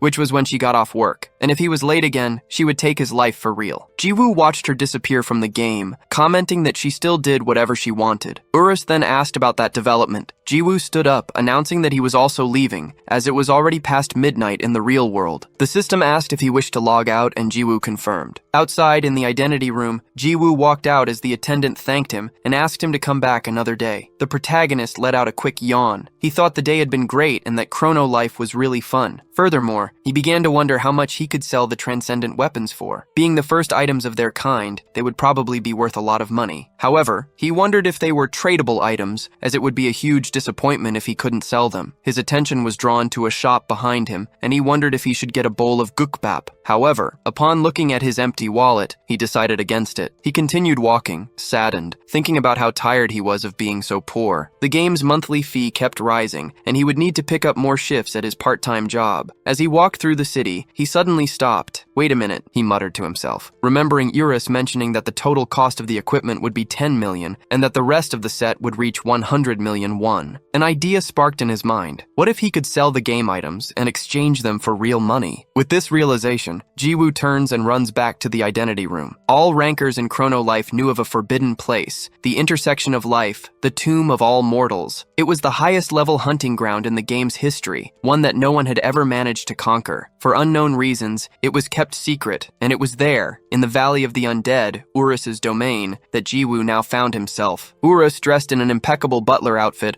welcomes Jiwoo to his home. The hunter, however, keeps walking and ignores him, a smile spreading across his face as he announces he'll be in his care. Urus agrees and asks Hyung Nim to enjoy himself as much as he can. Jiwoo declares that he was so blinded by revenge, he didn't even think to pick up the items he'd left behind, but today, he would make good use of them. Urus, the dragon, just thinks to himself that he feels sorry for his friends. Suddenly, a blast of energy descends upon the area. Amidst the smoke, Urus's army emerges, advancing on Jiwoo from all sides. Jiwoo smiles. At that very moment, his life of misery was coming to an end. He was going to make a hell of a lot of money because he was about to get rich in an instant. The Valley of Ghosts, the highest level hunting ground, was completely obliterated by the Stick Strike. Turbot of Despair, Lapis of the Abyss, and Trishan of the Dawn, the three strongest in Urus's army, were erased from existence in the same manner. With just 2 attacks, all the monsters in the valley were annihilated, and their weapons dropped to the ground. Valuable items rained down. Urus commented that it was all over in an instant,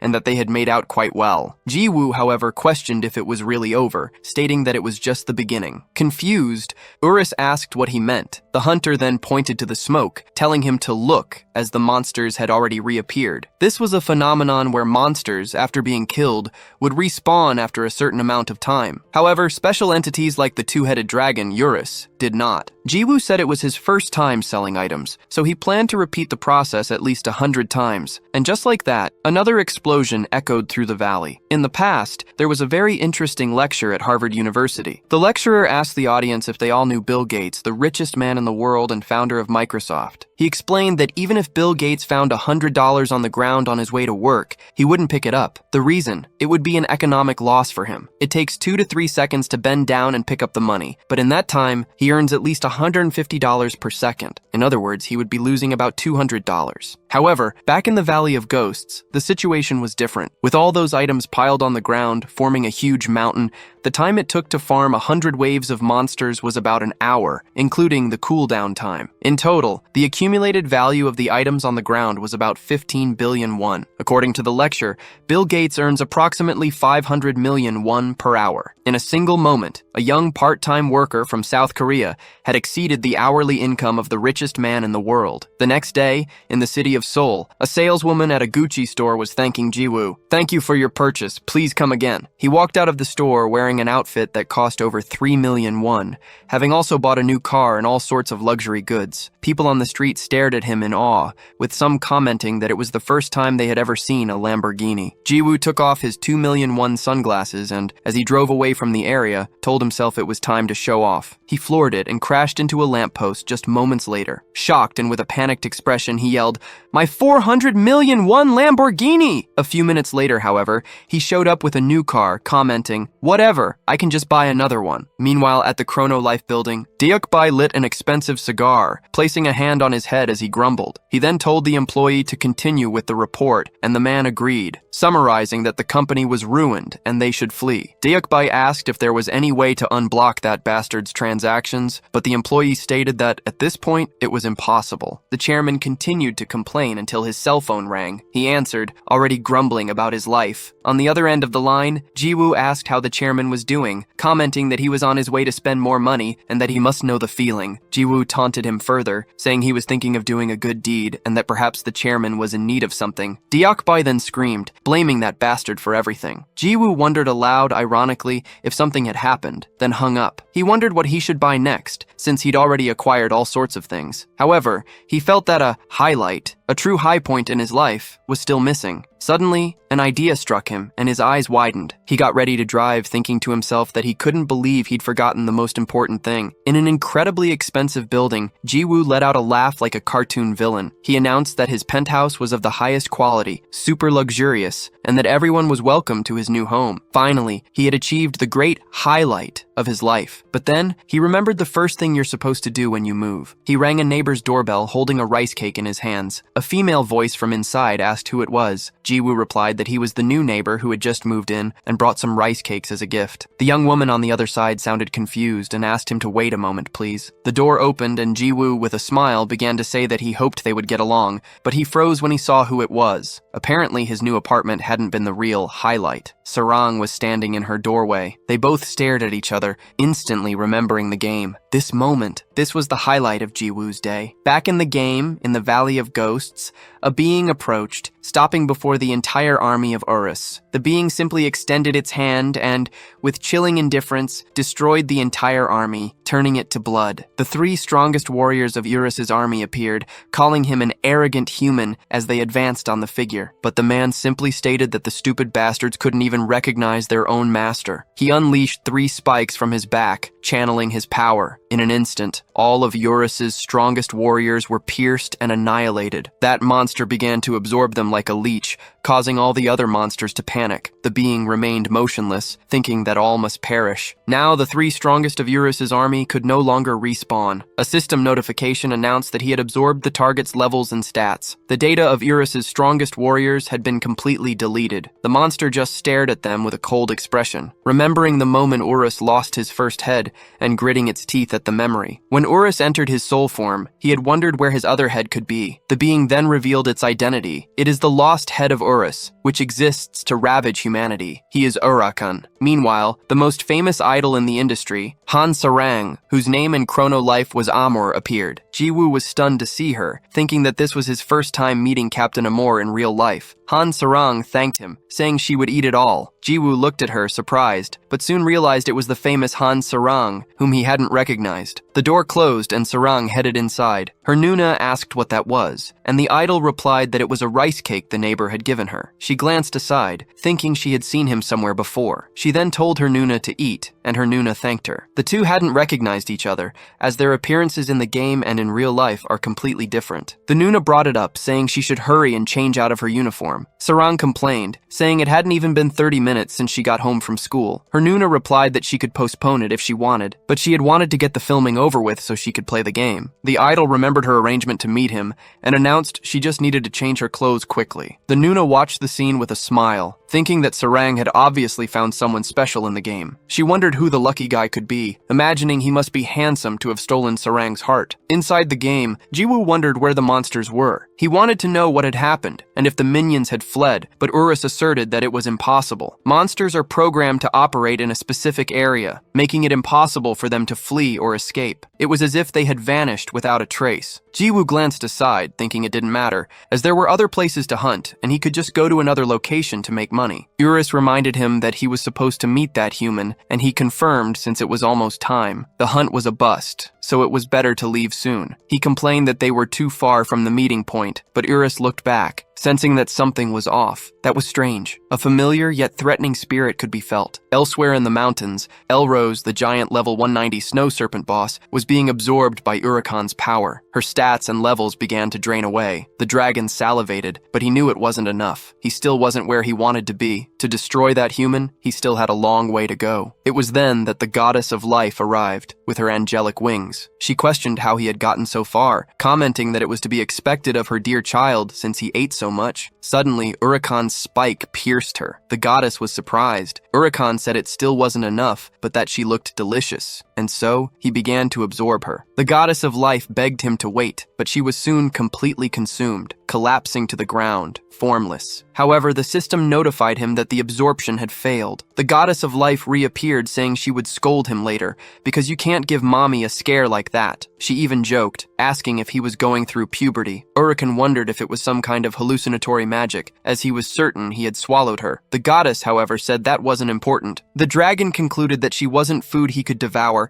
and demanded to know her true nature, since they both had the same scent. The goddess of life then pointed toward a city in the distance, telling him there was plenty of food there. She told him to eat as much as he wanted. Urakan began to salivate. The goddess of life maintained her smile, watching the dragon become crazed with obsession. He spread his wings, as if in a trance, and declared that he was Urakan, and his purpose was to annihilate humanity. Then, he flew far, far away. He landed atop a building in the city. The players around them wondered what the creature was and what was happening. Without warning, one of the players was pierced in the chest by a spike and absorbed in front of his girlfriend. In a panic, she cried and screamed in agony. All the other players were struck by the spikes, absorbed en masse by the dragon. A sickly expression crossed his face as he salivated, absorbing everyone's levels and stats. The players had become his food. The starting village, a place where both beginners and veterans gathered, filled with new users and high-level rankers, was completely deleted by the dragon. At the Chrono Life Company, an employee burst through the door, announcing they had a problem. They were receiving a flood of user complaints,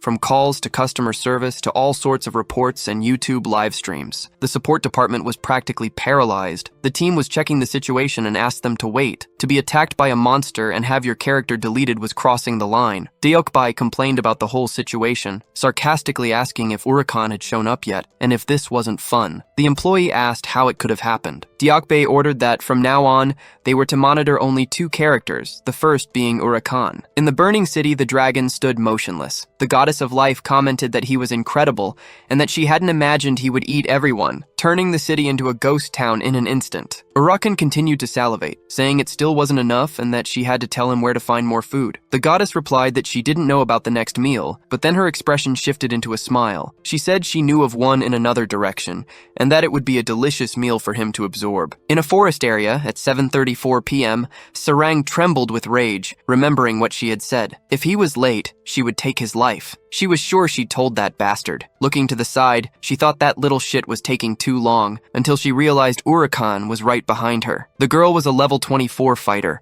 while the lost head of Urus was level 999. In the city of players, Hawkeye walked, complaining. He was the supreme commander of the 5 Guild Alliance, and one of the top rankers in Chrono Life. With his unique and overwhelming charisma, he had appeared in interviews, on YouTube, in newspapers, and was a man without equal in the game. However, after Judgment Day, the World Union Guild was dissolved. Hawkeye, the former Supreme Commander, fell into ruin after taking all the blame and responsibility. He repeated to himself who he was and the title he held, for the World Guild had once been at his feet. He wondered if the others thought he would simply fall like this, when a sudden explosion shook the area. People started screaming that a monster had appeared in the central square. That village was supposed to be a safe zone. That day, Hawkeye witnessed something unbelievable, the sight of several players being simply deleted. He hid, watching the scene and wondering what the hell that was. This was really crossing the line. The goddess of life noticed him, but just kept a smile on her face. The scene of destruction in the village continued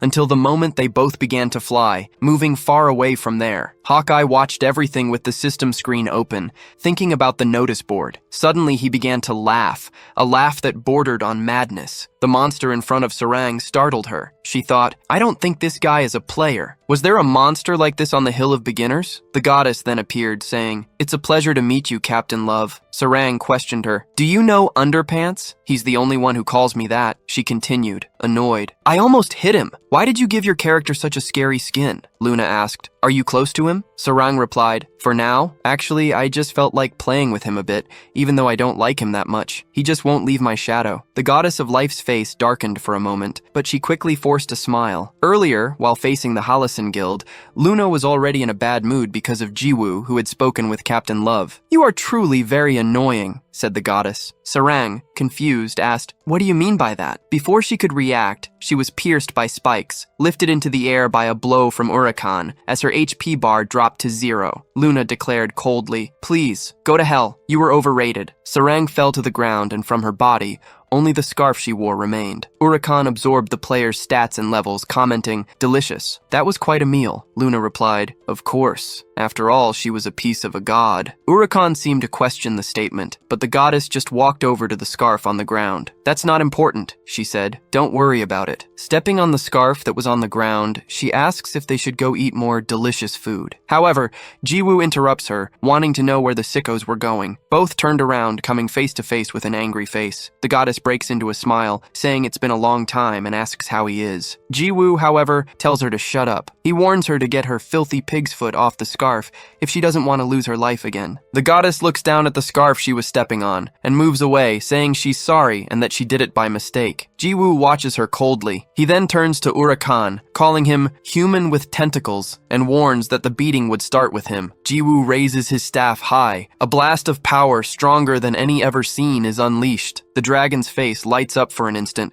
before everything in its direction is completely obliterated. The energy blast pierces the planet's atmosphere and continues flying through the galaxy. When the smoke clears, Jiwoo is still standing. He says he'll let that woman escape just this once and that the cockroach should run along. Luna questions how a cockroach could be as beautiful as her and tells him to stop pretending to be strong, since he couldn't take her life anyway. She advises him to finish his job properly before worrying about her, as his enemy is still right in front of him. Jiwoo looks in the direction of the attack and sees Urakan flying towards him at full speed. Luna calls him "my son" as the dragon readies its claws and strikes him with a blast of power. The blow causes an immense explosion. Urus despairs and shouts for his Hyungnim. However, Jiwoo remains standing, commenting that it surprised him. He questions what Urakan is and why he's fine even after taking his attack. Urus asks if he's okay, and the protagonist confirms, as his wounds regenerate in an instant. Urakan asks why he would be surprised, stating that he could simply dodge that kind of attack. He says the blow simply never reached him. Jiwoo glares at him coldly. "Dodged it, huh? Then I'd better swing harder next time." Urus remarks that it was a nasty bluff, questioning if Jiwoo was saying the previous attack wasn't at full power. The protagonist confirms, explaining that all his attacks so far were just normal strikes. Saying this,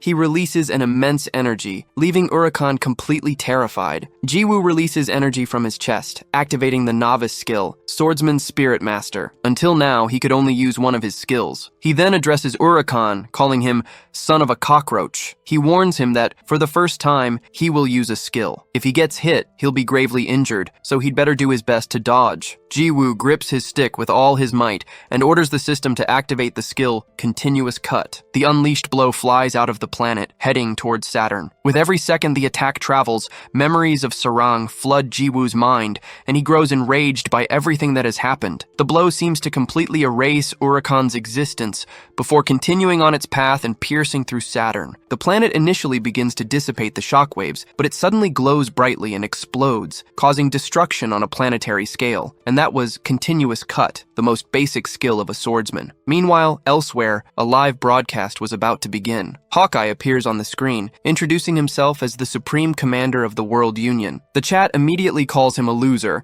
and demands he shut down the broadcast, but paradoxically, the number of viewers only increases, with more people joining in just to threaten him. Streamer mode is a feature in the game Chrono Life that allows users to broadcast their gameplay. Although any player could use it, it was disabled during Doomsday to ensure the operation's success. Because of this, the identity of the person they were looking for had not yet been revealed to the public. Hawkeye announces that he'll get straight to the point. One person against 3 million players. Realistically, it shouldn't be possible. He claims to have seen the company's notice board, which denied it was a bug or a hacker, but he simply can't believe it. He accuses the game company of treating its users like dogs and pigs, insisting they should investigate the case, as the complaint board was a mess with reports of a monster that could delete characters. He calls on everyone who had their characters deleted to join his stream, as he is going to track down this monster. He promises he will expose everything today, revealing the truth behind that rotten game company. Suddenly he stops and changes his tone, asking everyone not to forget to subscribe and hit the notification bell. Back at the battle site, the smoke begins to clear. Jiwoo remains standing unharmed and lets out a sigh. He comments, surprised,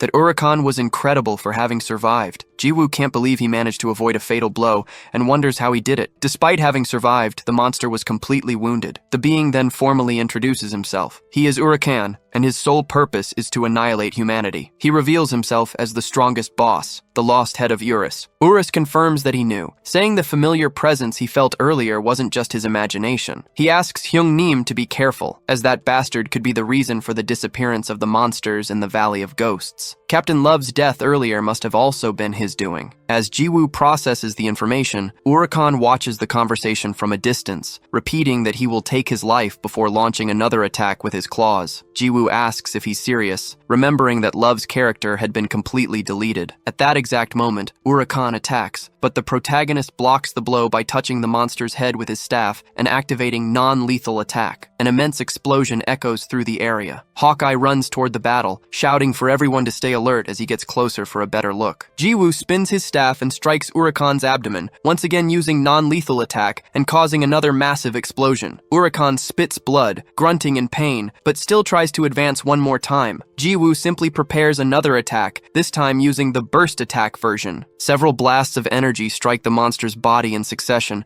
as Jiwoo continues to strike without pausing for breath. A final, immense explosion erupts, and Urakan coughs up more blood. From a distance, Hawkeye watches everything from beneath a tree. The other players wonder who could be fighting in such a high-level battle, but some feel they've seen that man before. Hawkeye, however, is simply in shock. As the smoke clears, Jiwoo's identity is revealed. He was the man from the poster. Everyone is completely stunned. That was the guy who had caused doomsday. Hawkeye remembers how he was utterly defeated and everything that happened, thinking it was all that bastard's fault. He can't believe he's found his worst enemy at the worst possible time and place. Without hesitation, he aims his bow in Jiwoo's direction. The arrow flies toward the battle, but instead of hitting its target, it shatters a piece of Urakan's horn. The onlookers wonder what that was. Suddenly, someone in the chat announces they've recovered their character. Soon, other people start reporting the same thing. Hawkeye is in denial, thinking that should be impossible. The stolen souls were, in fact, returning to their owners, albeit with reduced levels and skill points. With his body covered in wounds, Urakan's level plummets to 723. Jiwoo wonders what is happening. At first, he was dodging the attacks with ease,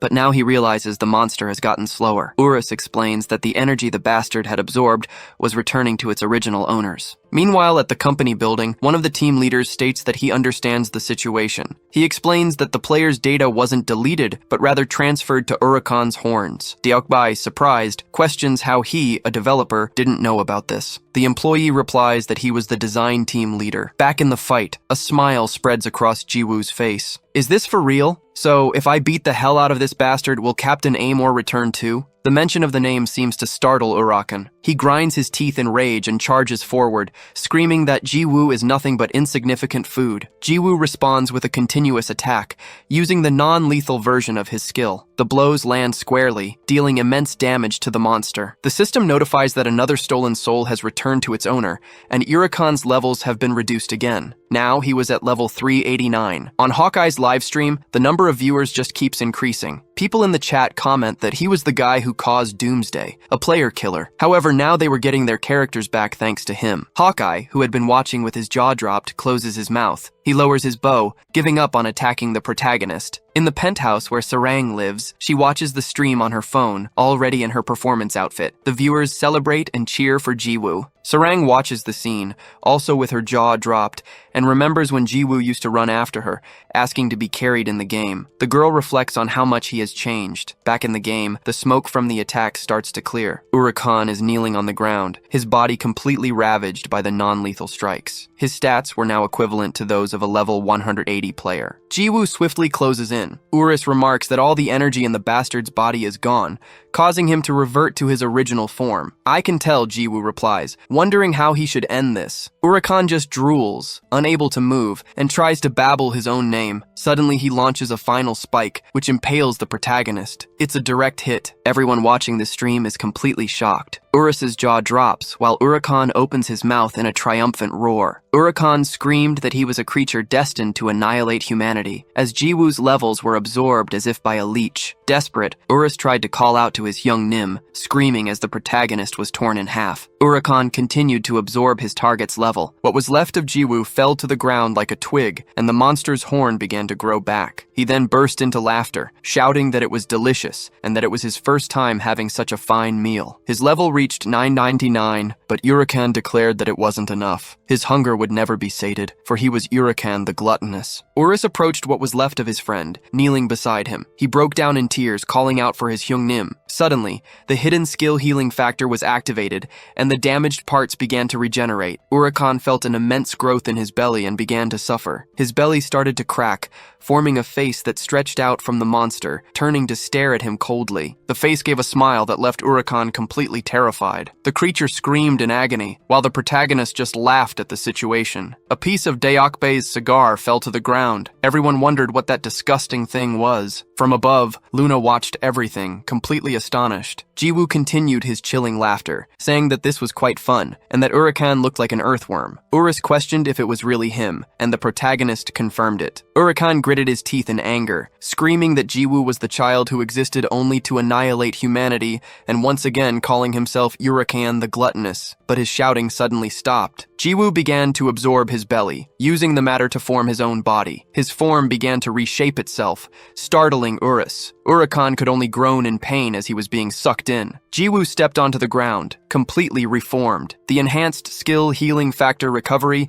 ensured that all damage taken was instantly recovered. With the activation of the healing factor, all absorbed cells are restored to their original owner. Jiwoo wondered what the point of that was, since most of his own cells had fused with Urakan, making Jiwoo part of the monster's body and reducing him to a mere organ. However, the process reversed. Urakan was also absorbed by the healing factor, and Jiwoo simply expelled him with a burp. As a result, a hidden skill is acquired, Gluttony, which allows the user to absorb a target's level and stats by eating them. Luna asked if it was over. She commented that it wasn't what she expected, but it was quite fun to watch. Jiwoo noted that she seemed happy, even after he had taken her son's life. The girl explained that he was evil, and that it was all metaphorical, as she hadn't actually given birth to him. For his information, she was 21 years old, the same age as him. Surprised, Jiwoo questioned how she knew that. Ignoring the question, Luna simply summoned her scepter, moving it to the side. After giving Jiwoo one last smile, she opened a dimensional portal, asking rhetorically, "Who knows?" Immense claws pierced through the portal,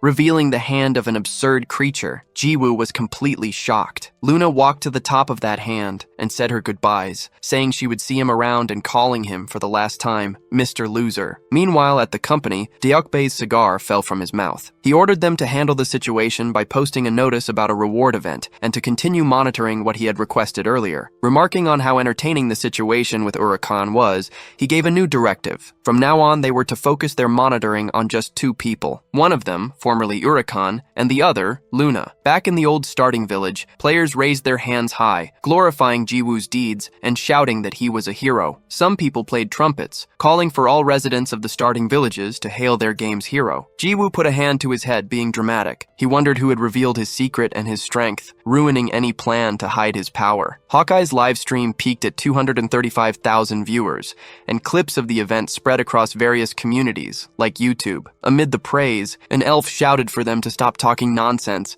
as that bastard would never be a hero. He accused him of being a mass murderer who had taken the lives of 3 million players in a short time, and that praising the most wanted criminal was insane. Hawkeye, however, interrupted him, questioning if taking players' lives wasn't the same as deleting characters and telling him to stop talking nonsense. With just one broadcast, Hawkeye became a popular streamer, being, in fact, the one who benefited most from the whole incident. Someone suggested that since he seemed to work alone, without a guild, he should join the Justice Guild. The other people there also asked the hero to join their guilds, promising that he would be treated very well if he joined them. Jiwoo got scared by all the attention and fled from the crowd that insisted he join them. Urus joked, saying that Hyungnim had become quite famous and that he should have stopped hiding his power much sooner. Jiwoo, annoyed, told him to shut up. Suddenly, he bumped his head on a golden statue. He stepped back, wanting to know what the hell that was, and came face to face with a full-body statue of himself. Both Urus and Jiwoo had utterly terrified expressions. He asked what that was, pleading for it not to be be him, but Urus just confirmed that it was Hyung-nim. Wang appeared behind him and asked if he liked the statue. He emerged with his guild, all of them wearing only underwear and a cloak. The man said it was worth spending a fortune to make this tribute. He really enjoyed Jiwoo's performance, and just as he thought, he truly is that guy. Wang then asked if he wasn't the one who caused the doomsday, explaining that after that day he was so impressed that he had the statue built. Jiwoo denied it, confused by his reaction. Besides, he wanted to know why everyone was in their underwear. The chairman explained that they had used everything they had to build the statue, and that the thing had cost over 20 billion. Just then, the townspeople shouted that they had found the hero. Jiwoo started running again and told the old man not to follow him. Meanwhile, in Han Sarang's penthouse, she sat on her bed, head bowed, reflecting on everything that had happened. It should all be obvious to her now. The monsters disappearing the moment she opened her eyes, and the bear rabbit that was crushed with a single blow. Even her gauntlets, which had been stolen by the Hallison Guild. He must have recovered them and given them to her after finding the guild. She wondered why he did it, why he pretended to be weak. Why did he deceive her? With a look of dread, she remembered when her teddy bear was destroyed on the floor. She was just a child in front of her father, crying in fear, scared of everything. The girl had a breakdown, remembering how he had deceived her as she tried to take off her glasses. In the end, she put them back on her face and continued to tremble, sitting on the bed. Later, in the game city, Jiwoo wore a tired expression. He commented that the people had finally calmed down and that this must be the life of a famous person. Urus, however, warned him that people were still staring at him. Jiwoo then wondered if it felt like they were forgetting something. He felt he had forgotten something important, but was surprised that he couldn't remember what it was. Han Sarang was now standing in front of him. Jiwoo called out to her, asking if she had finally reappeared. He remarked that it was no wonder he'd felt something was missing. He figured it was because she wasn't around. The people around them wondered who this girl the hero was calling out to was. No one was sure, as it was the first time they had seen her, but somehow she looked familiar. Jiwoo remembered the scarf. "I got this for you," he said, wrapping it around the girl's neck. He explained that he got it after taking the Urikan's life, but quickly corrected himself, saying he had picked it up along the way, that he'd found it on the ground. This, however, only irritated Han Sarang even more. She trembled with rage. "Don't make me laugh," she said. "That's not true. Why are you lying?" "What do you mean?" Jiwoo asked. "I don't know how to lie." Han Sarang trembled once more,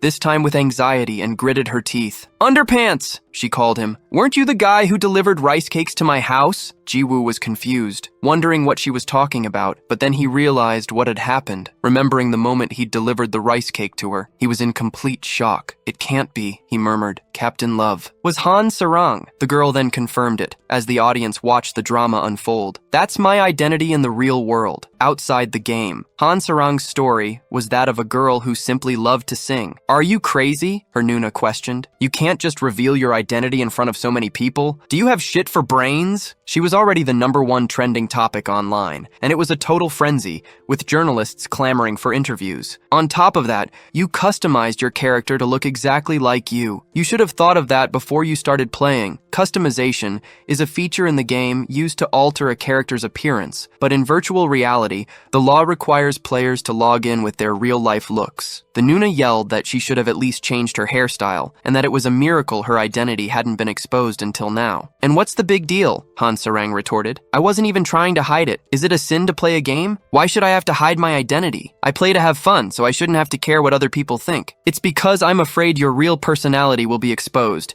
Have you forgotten you've been putting on an act for the entire nation?" said the Nuna. This only infuriated Han Sarang more. "I never wanted to pretend in the first place," she yelled. "You're the one who forced me to do it. I told you from the very beginning I didn't want to lie because I hate deceiving my fans." Then, she slammed her bedroom door shut. The Nuna just grumbled that she was such a stubborn girl. Han Sarang grabbed the virtual reality headset and quickly put it on. The system activated the device and scanned her iris. The trembling girl slowly began to calm down. The system announced that the authentication was complete, connecting to Chrono Life, in the past, at a school playground. Han Sarang hummed a tune about who drinks from the mountain spring. At dawn, a rabbit rubbed its eyes awake, but instead of washing its face, all it did was drink. Han Sarang discovered her talent for music at a young age, and surprisingly debuted in the industry when she was only 5. Genius, prodigy, a heaven-sent singer, or even a reincarnation. That's what they called her. Her debut was more glorious than anyone else's. However, a tragedy struck. as if it had been waiting for the right moment. Her flower, meant to bloom gloriously, was trampled by filthy corporate adults, and the very people who should have protected her the most were her own parents. Of course, the reason was money. It was an all-too common problem seen throughout the entertainment industry, a tragedy that ruined a young child's life, as if she were a tragic character in some cheap drama. Just like that, Han Sarang was cruelly overworked. Various music programs, interviews, a variety of shows, and countless commercial shoots demanded her time. The reason she could handle such a harsh schedule, one that even an adult couldn't endure, was ironically because of her parents, who would always ask what the problem was, saying she can do better than this. Even while crying and fearful, Han Sarang would force an anxious smile onto her face. However, the child's small body quickly reached its limit. On stage, during the year-end special broadcast that was pulling in the highest ratings of all time, she was preparing for a spectacular final performance. Under the extreme pressure, at the very end of the show, the girl collapsed, vomiting on the stage floor as the horrified audience watched. The girl began to cough frantically, calling out for her parents in fear, but they didn't respond. Instead, they covered their faces, overcome with anger. Seeing their reaction, the already ill girl fell into an even greater panic. And just like that, the child was left with a scar she would never forget. Sitting in a verdant field, Han Sarang reflected on her life as she gazed at the landscape. She remembered the protagonist putting the scarf around her neck and instinctively clutched it. Then, Jiwoo found her, saying he'd finally located her. The girl spun around, startled. The protagonist explained that a gut feeling had led him there and asked why she had suddenly run off, admitting he'd been worried. In response, Han Sarang simply told him to get lost. Jiwoo was completely confused by her reaction. He asked what was wrong, and Urus commented that she must be angry. The Hyungnim didn't understand that she was furious because he had deceived her by hiding his power. Jiwoo asked what he should do now, and Urus advised him to apologize, since lying to her had been wrong. The protagonist starts to cough a little, calls for the girl, and apologizes. He explains that he never meant to deceive her,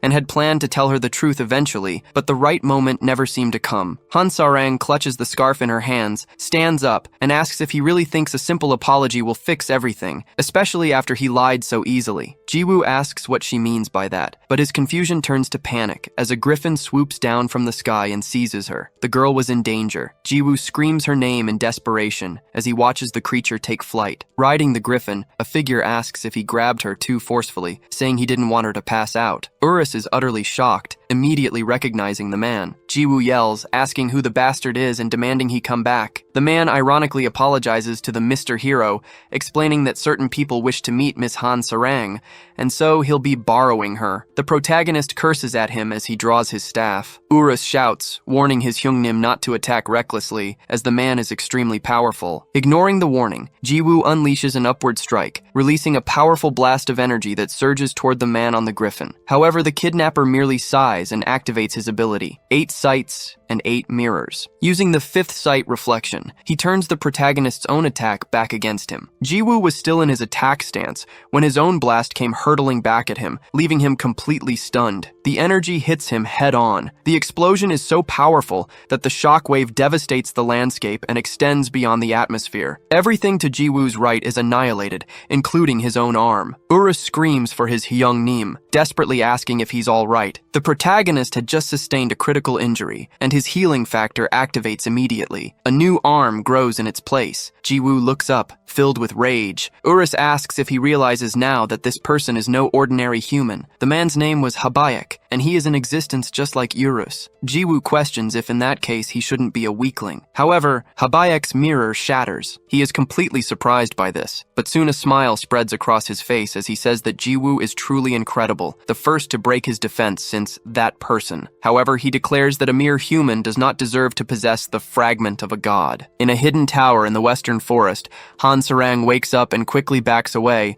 demanding to know what the hell was going on, who he was, where she was, and why she'd been brought here. Habayak tells her to calm down, assuring her that he means no harm and that there are people who wish to meet with Miss Han Sarang. The girl asks who that could be, but 2 people approach. Han Sarang is completely shocked, recoiling by pure reflex with a frightened expression on her face. She recognizes who they are, her father and mother. She remembers the events on stage, how her parents had simply hidden their faces. After that damn day, Han Sarang decided to retire from her singing career. However, there was someone who never gave up on her. Her mother slaps her across the face. These were her parents. They had denied her retirement and forced her back onto the stage. Her mother would ask if she didn't understand they were doing it all out of love. So, for many years, the girl lived her life unable to retire. But when their income was completely cut off, during the incident with her father that left Sarang traumatized, they had already crossed every line. Those people didn't deserve to be called parents. They sold the only daughter they had. It was a miracle that Han Sarang managed to flee,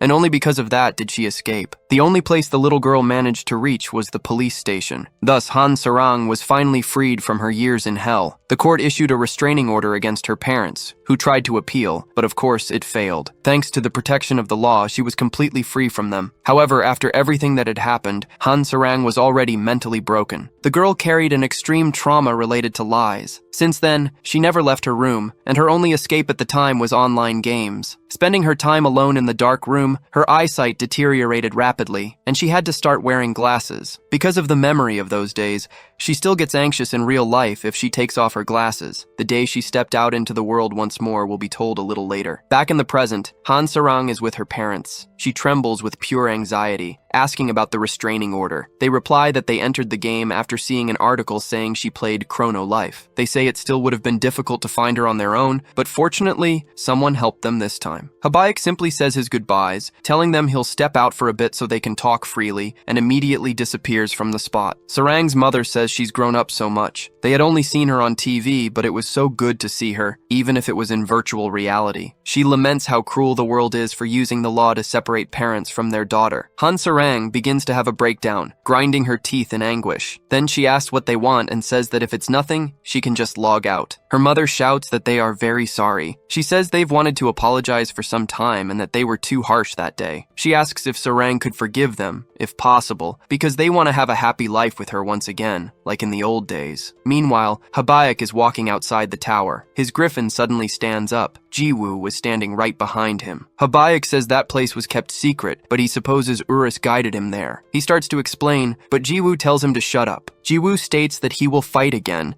and that even if he wins, he'll only be relieved after getting his just revenge. Habaek sighs, snaps his fingers, and says there's nothing to be done. His griffin begins to roar and then flies at the two of them. Jiwoo asks if the bird will be the first. Jiwoo is surprised, as there was now not one, but two griffins. He rubs his eyes, completely shocked by the number of multiplying birds, and wonders if this was some kind of copy pasta. Habaek uses his fourth vision, called photocopy, and tens of thousands of griffins advance on Jiwoo. What the hell is this? He wonders, as he swings his staff, causing an explosion that obliterates everything in its path. However, the debris hangs suspended in the air, and suddenly more griffins begin to emerge from it. Jiwoo asks who that guy is, and Urus explains that it's photocopy, the fourth ability of Habaek's mirror. He warns that Hyungnim must be careful, as the mirror's complete ability is called 8 Visions. Jiwoo says it's the first time he's heard of it. Urus explains that there are 8 mirrors, and each level, from the first to the 8th vision, has a different effect. For example, the one he used before was Reflection, which reflects all physical and magical attacks. Jiwoo complains that it's too overpowered and that they should balance the game. Urus looks at him, finding it somewhat absurd to hear him talk about balancing. In truth, it didn't matter as the company never intended to balance things. Habaek isn't a user, but a boss that needs to be defeated. Meanwhile, Habaek just stares at him in silence. Jiwoo sarcastically remarks that the game is funny, with a boss walking around pretending to be human. He wonders what kind of animal came up with that idea, but he's interrupted by a griffin attacking him from behind. Caught by surprise, Jiwoo spits blood. Immediately,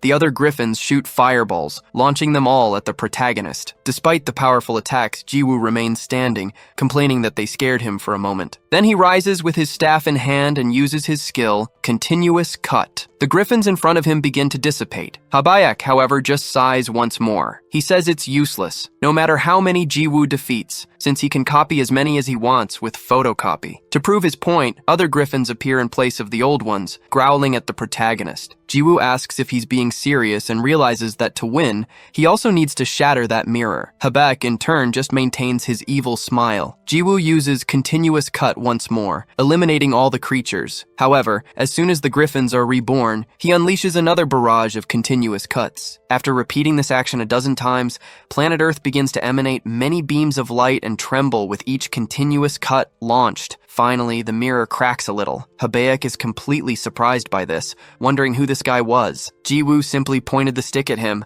asking if it was finally cracking. He said he'd heard Habaek was just like Urus, which meant he was a weakling. Habaek replied that he wasn't weak, but that Jiwoo was the abnormal one, and he hadn't expected such power. Jiwoo told him to wipe that smile off his face, as it reminded him of a cockroach. Then, he demanded an answer if he didn't want to go to hell, asking why he had kidnapped Captain Amor and what he meant by piece of a god. Habaek said he wasn't sure if he should answer. Jiwoo questioned if he'd rather lose his life and warned him to stay put. Habaek commented that the mirror was almost broken, but he thought he could use it one more time. Something approached from behind them. Jiwoo wondered if it was another one of those bird heads, but was surprised to see who it was. A perfect copy of himself stood before him, with his stick perfectly replicated, right down to his underwear. Jiwoo stared, dumbfounded, wondering if he was his own opponent. The duplicate copied its target, but as a mirror image. That copy raised its stick and used reverse continuous cut. The barrage of slashes rushed toward him. Jiwoo simply wore a look of grim acceptance and let the attack hit him. His HP began to drop until it reached 0. With that, everything in the area exploded. Habaek watched the fight from a distance, commenting that it was incredible. If he had known, he would have just copied Jiwoo instead of the griffin. Urus called out to Habaek, demanding to know his purpose. Habaek greeted the dragon, saying it had been a while, and apologized for not doing so sooner, as he had been busy. He commented that Urus looked much cuter than before. Urus told him to stop changing the subject, and asked what he wanted, appearing in front of the Hyungnim. He wanted to know if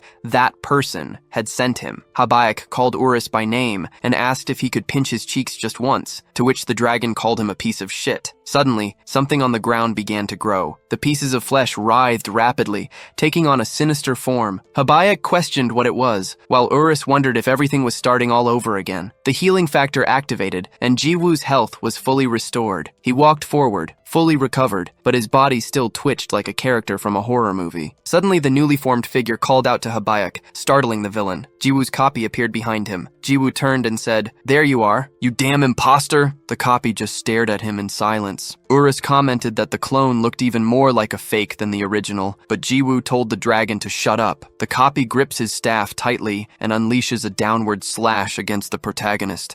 The blast of energy flies at high speed. Jiwoo just sighs at the attack, and returning to his original form, also wields his staff, countering with an upward slash. The two powers collide violently. Everyone watching the fight was stunned. It was as if two opposing forces were colliding on the planet. As the smoke begins to clear, the two Jiwoos charge at each other, gritting their teeth and screaming in unison. Their powers clash, along with their staffs, which move at a blinding speed. The shockwaves from the blows reverberate throughout the area. The protagonist focuses all his strength into his attacks, while his copy does the exact same. Both use their skills simultaneously, unleashing the continuous slash once more. The attacks explode, devastating the western forest, as their blue and red auras of power collapse into each other. Jiwoo employs immense force, reliving the same sensation as before, and the clone also unleashes his full power. With the final blow, the protagonist lets out a furious roar, and their attacks collide, exploding everything once more. Both Jiwoo and the copy are surprised by the result. As their power explodes a chunk of the earth, Habaek and Urus cover their faces. The water god says that since they both hit each other's heads,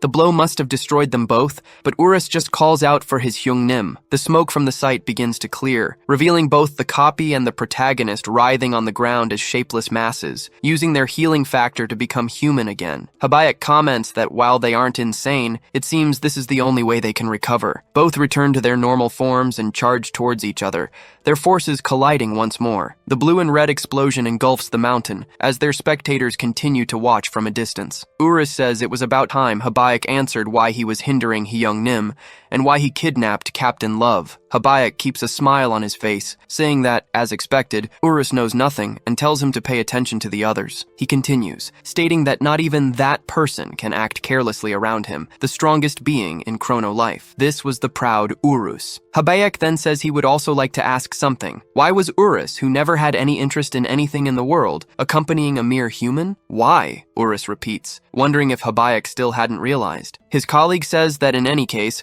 Urus has misunderstood several things, and that he can rest assured, as he wants nothing to do with Mr. Hero. The objective was only the peace of God. Urus questions if he was talking about Captain Love. Habayak starts laughing, asking what he was talking about, since a human would never have such value. Han Sarang was merely the owner of the peace of God. Meanwhile, facing her parents in the hidden tower, Han Sarang's mother apologizes. She says she is very sorry and hopes her daughter can accept, until she notices that the girl had nothing in her hands. She falls silent for a few seconds and then suddenly grabs her daughter's hand. My beautiful daughter, Han Sarang, where are the gauntlets of silence? Back on the mountain, Urus asks, they are the peace of God, and they only cost 10 million? Habayak replies that the price isn't important, and that soon the item will be accessible to normal players. The items in Chrono Life were divided into several ranks. First, there were the lowly normal rank items. Second, came the rare rank. After that came the unique rank, and finally the Newman rank. Urus had also heard that a transcendent rank existed, but he had never seen one in real life, and he remembers that they were all in Jiwoo's possession. Habayak says that regardless of strength or rarity, the peace of God is very special, although the transcendent rank is an exception, especially for the gods of this world. Meanwhile, Luna was watching the fight from afar. She comments that Mr. Habayak really spilled all the secrets, and that a man who can't keep his mouth shut wasn't attractive at all, asking if that wasn't true. Beside her, a god eats a sandwich and reveals that this was nothing new. Everyone already knew, since Luna herself had also been collecting pieces of God since she arrived at the Halasan Guild that night. That thing referred to the gauntlets of silence. Luna says that, as expected, he had known all along. The god asks if she thought Urakan could absorb the peace of God. The goddess of life agrees and says she pretended to be calm, but the result was different from what she was thinking. Suddenly, an even larger explosion erupts. Jiwoo and his clone's powers collide. Jiwoo begins to feel the effects of fatigue, but his clone does not. Then, with a precise strike, the clone attacks. Jiwoo quickly realizes what's about to happen, but he's struck by a slash across his chest and thrown far away. Urus calls out for his Hyung Nim. Habayak explains that their stats and control are identical, but there was a clear, fatal difference: the difference between a user and a bot. Unlike the hero, the copy won't make any mistakes due to fatigue management. Thus, the tide of battle will likely turn. Urus flies toward his Hyung Nim. Habayak just sighs at the sight. Jiwoo's body dissolves into goo on the ground, but suddenly reforms, a wound on his chest. Urus quickly reaches his side. Jiwoo activates his healing factor and his body begins to mend, even clearing the blood from his mouth. He shouts that this was damn fun. Urus and Habayak are surprised by his reaction. Jiwoo explains that it's been boring all this time, since he could take everyone down with a single blow. He says he doesn't want to kill that phony, just keep playing. Urus questions what he means, as he was in a very dangerous situation. The clone charges at him, and Jiwoo laughs at the idea that he's in danger. He stands still before the attacks, commenting that there are two ways to finish this bastard. From Urus to the gods, everyone is surprised by this revelation. The two sticks collide, causing a huge wave of smoke and an explosion that destroys another part of the land. Urus tries to cover his face, while Luna and the god just withstand the impact. Suddenly, the smoke dissipates. Habayak comments that Jiwoo had mentioned two ways to finish him, and was curious to know which method he would use. Luna, eating a piece of her sandwich, says he was just bluffing. Compared to the other bosses in Chrono Life, Habayak was on another level, and his 8 visions ability was simply broken. He wasn't a boss to be faced alone, and she doubts Jiwoo can defeat him. Jiwoo then reveals that the first method was to simply destroy the planet. Luna and the god become completely apprehensive, but the protagonist explains that if he destroyed the planet and ended the game like last time, Captain Love would return to the starting village, and this phony would disappear. However, he's not really in the mood for that and prefers to try something new. The two gods are slightly relieved. Meanwhile, Deokbae bites his nails, begging for him to get on with the second method, clearly the most anxious about the situation. Back in the hidden tower, the mother asks her daughter where the gauntlets of silence are, asking her to be honest and promising she won't get mad. The father intervenes, saying Habak would give them a lot of money if they got the item. He claims they aren't asking for much, and that for bringing her into the world, she owed them this. Han Sarang replies that she doesn't know either, as she lost them a while ago. Her father steps closer, questioning if she hid them. Han Sarang denies it, insisting that's not what happened, but he brutally strikes her across the face. Her father calls her an ungrateful brat, shouting that they tried to endure it when she ran away. He says she was a waste of money, and must have forgotten who did everything for her, demanding to know where his money is. Back at the battle, a magic circle forms beneath Jiwoo. Urus wonders what it is, questioning if it's a new skill from the rookie master. Habayak also looks surprised, but the dragon seems to recognize that violet spirit. Jiwoo activates the ability he absorbed from Urakan, and a tentacle emerges from his body. That was gluttony, emerging from his mouth. As Urus wondered if they could escape that place, the tentacle pierced the clone's back and began to absorb its body. Habak questioned, "Was this your plan? Did you think my clones couldn't copy the gluttony skill?" Immediately, another tentacle emerged from the clone's mouth, striking Jiwoo in the chest. Both began to absorb each other. Habayak explained that the opponent was a reflection that mirrored everything. As such, it also possessed the gluttony skill, in addition to the healing factor and the battery. Jiwoo's strategy had failed. He really should have tried the first method. Jiwoo, however, ordered, "Equip reserve battery." Habayak wondered what that was, but before he could understand, he was struck by a stinger in the chest. Jiwoo explained that his second attack was aimed at injuring the main body. The tentacle began to absorb Habayak, who realized too late. The attempt to absorb the clone had been a feint from the very beginning. As his body began to disfigure, the clone started to falter, disappearing shortly after. Jiwoo said, "I knew it. If the main body suffers a fatal wound, the clone disappears. It was fun fighting you bastard, but now, goodbye?" Habayak continued to be absorbed relentlessly, but he began to resist, managing to sever the tentacle. Jiwoo was surprised by the reaction. The mirror bled along with Habayak. He gripped the artifact tightly, shouting, "You bastard! I didn't know I'd be cornered like this. It's a shame, but I have no choice but to give up the peace of God, the gauntlets of silence." The god was surprised, questioning if the peace of God hadn't already been absorbed by Urakan,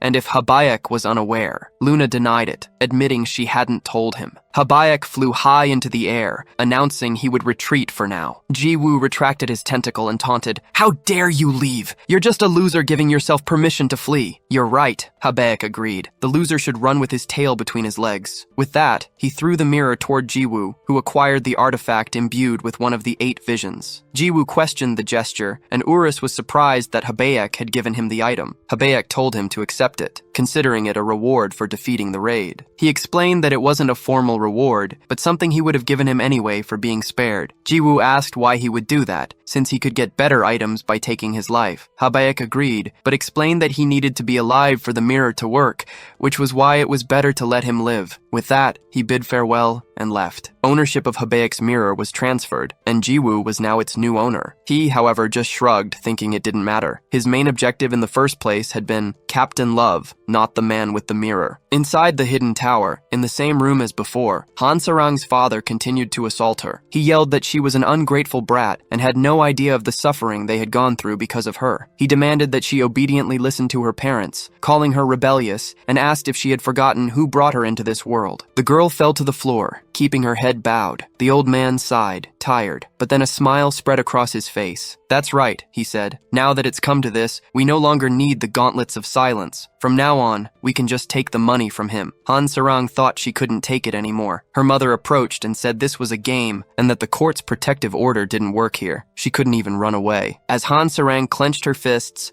her mother commented that their family would be together forever. The girl, however, simply pleaded in her thoughts for someone to come and free her from this hell. "Are you guys idiots?" Jiwoo's voice interrupted the scene. "She can just stop playing the game." Everyone turned in his direction. The mother questioned who he was and how he dared to interrupt them. "Underpants guy," Han Sarang thought, recognizing him. The father recognized him too. "It's the guy from the video, that useless bastard who was touching Sarang," he yelled, but was struck before he could finish the sentence. Jiwoo had used his skill to attack without taking a life. "Even if I'm rude, I'm at least polite to my elders," he said. "Of course, selfish old geezers like you are an exception." Urus, watching, wondered if Jiwoo hadn't been just as informal with the Ajusis from the Halasan Guild. "We're Sarang's parents!" the father shouted, recovering. "Bullshit," Jiwoo retorted. "In what world do parents beat their children and extort money from them?" The mother intervened. "Ask Sarang herself. We really are her parents." Jiwoo sighed in frustration. I hate it when people bring reality into the game. There's no point in playing video games if it's going to be like this. The mother said that's why kids who play video games these days are like this. Jiwoo turns to Captain Love. Why are you just sitting there after taking a beating like that? The girl turns to him. Don't hold back. Go all out. You have the highest level here. Sarang is surprised by his words. They really are my parents. How disgusting. Being realistic in a game. That's pathetic, Jiwoo says. Just by looking at them, I can already tell what kind of family you have. But if you're going to be a loser in here too and run away like you do in real life, then why are you even playing? Sarang grinds her teeth. What do you know, you little brat? You don't know anything, she shouts, crying. I've been enduring it all this time. The mother lunges forward to slap her. What do you mean? Don't you know we're the ones who've been enduring it? Whether it's in reality or in the game, we're still your parents. Sarang grinds her teeth once more. Jiwoo comments in disbelief that her mother is truly heartless for trying to strike her again. Goodbye. Captain Love is very strong. Even without a weapon, with her bare hands, her punches will hurt a lot. Encouraged, Sarang runs toward her mother,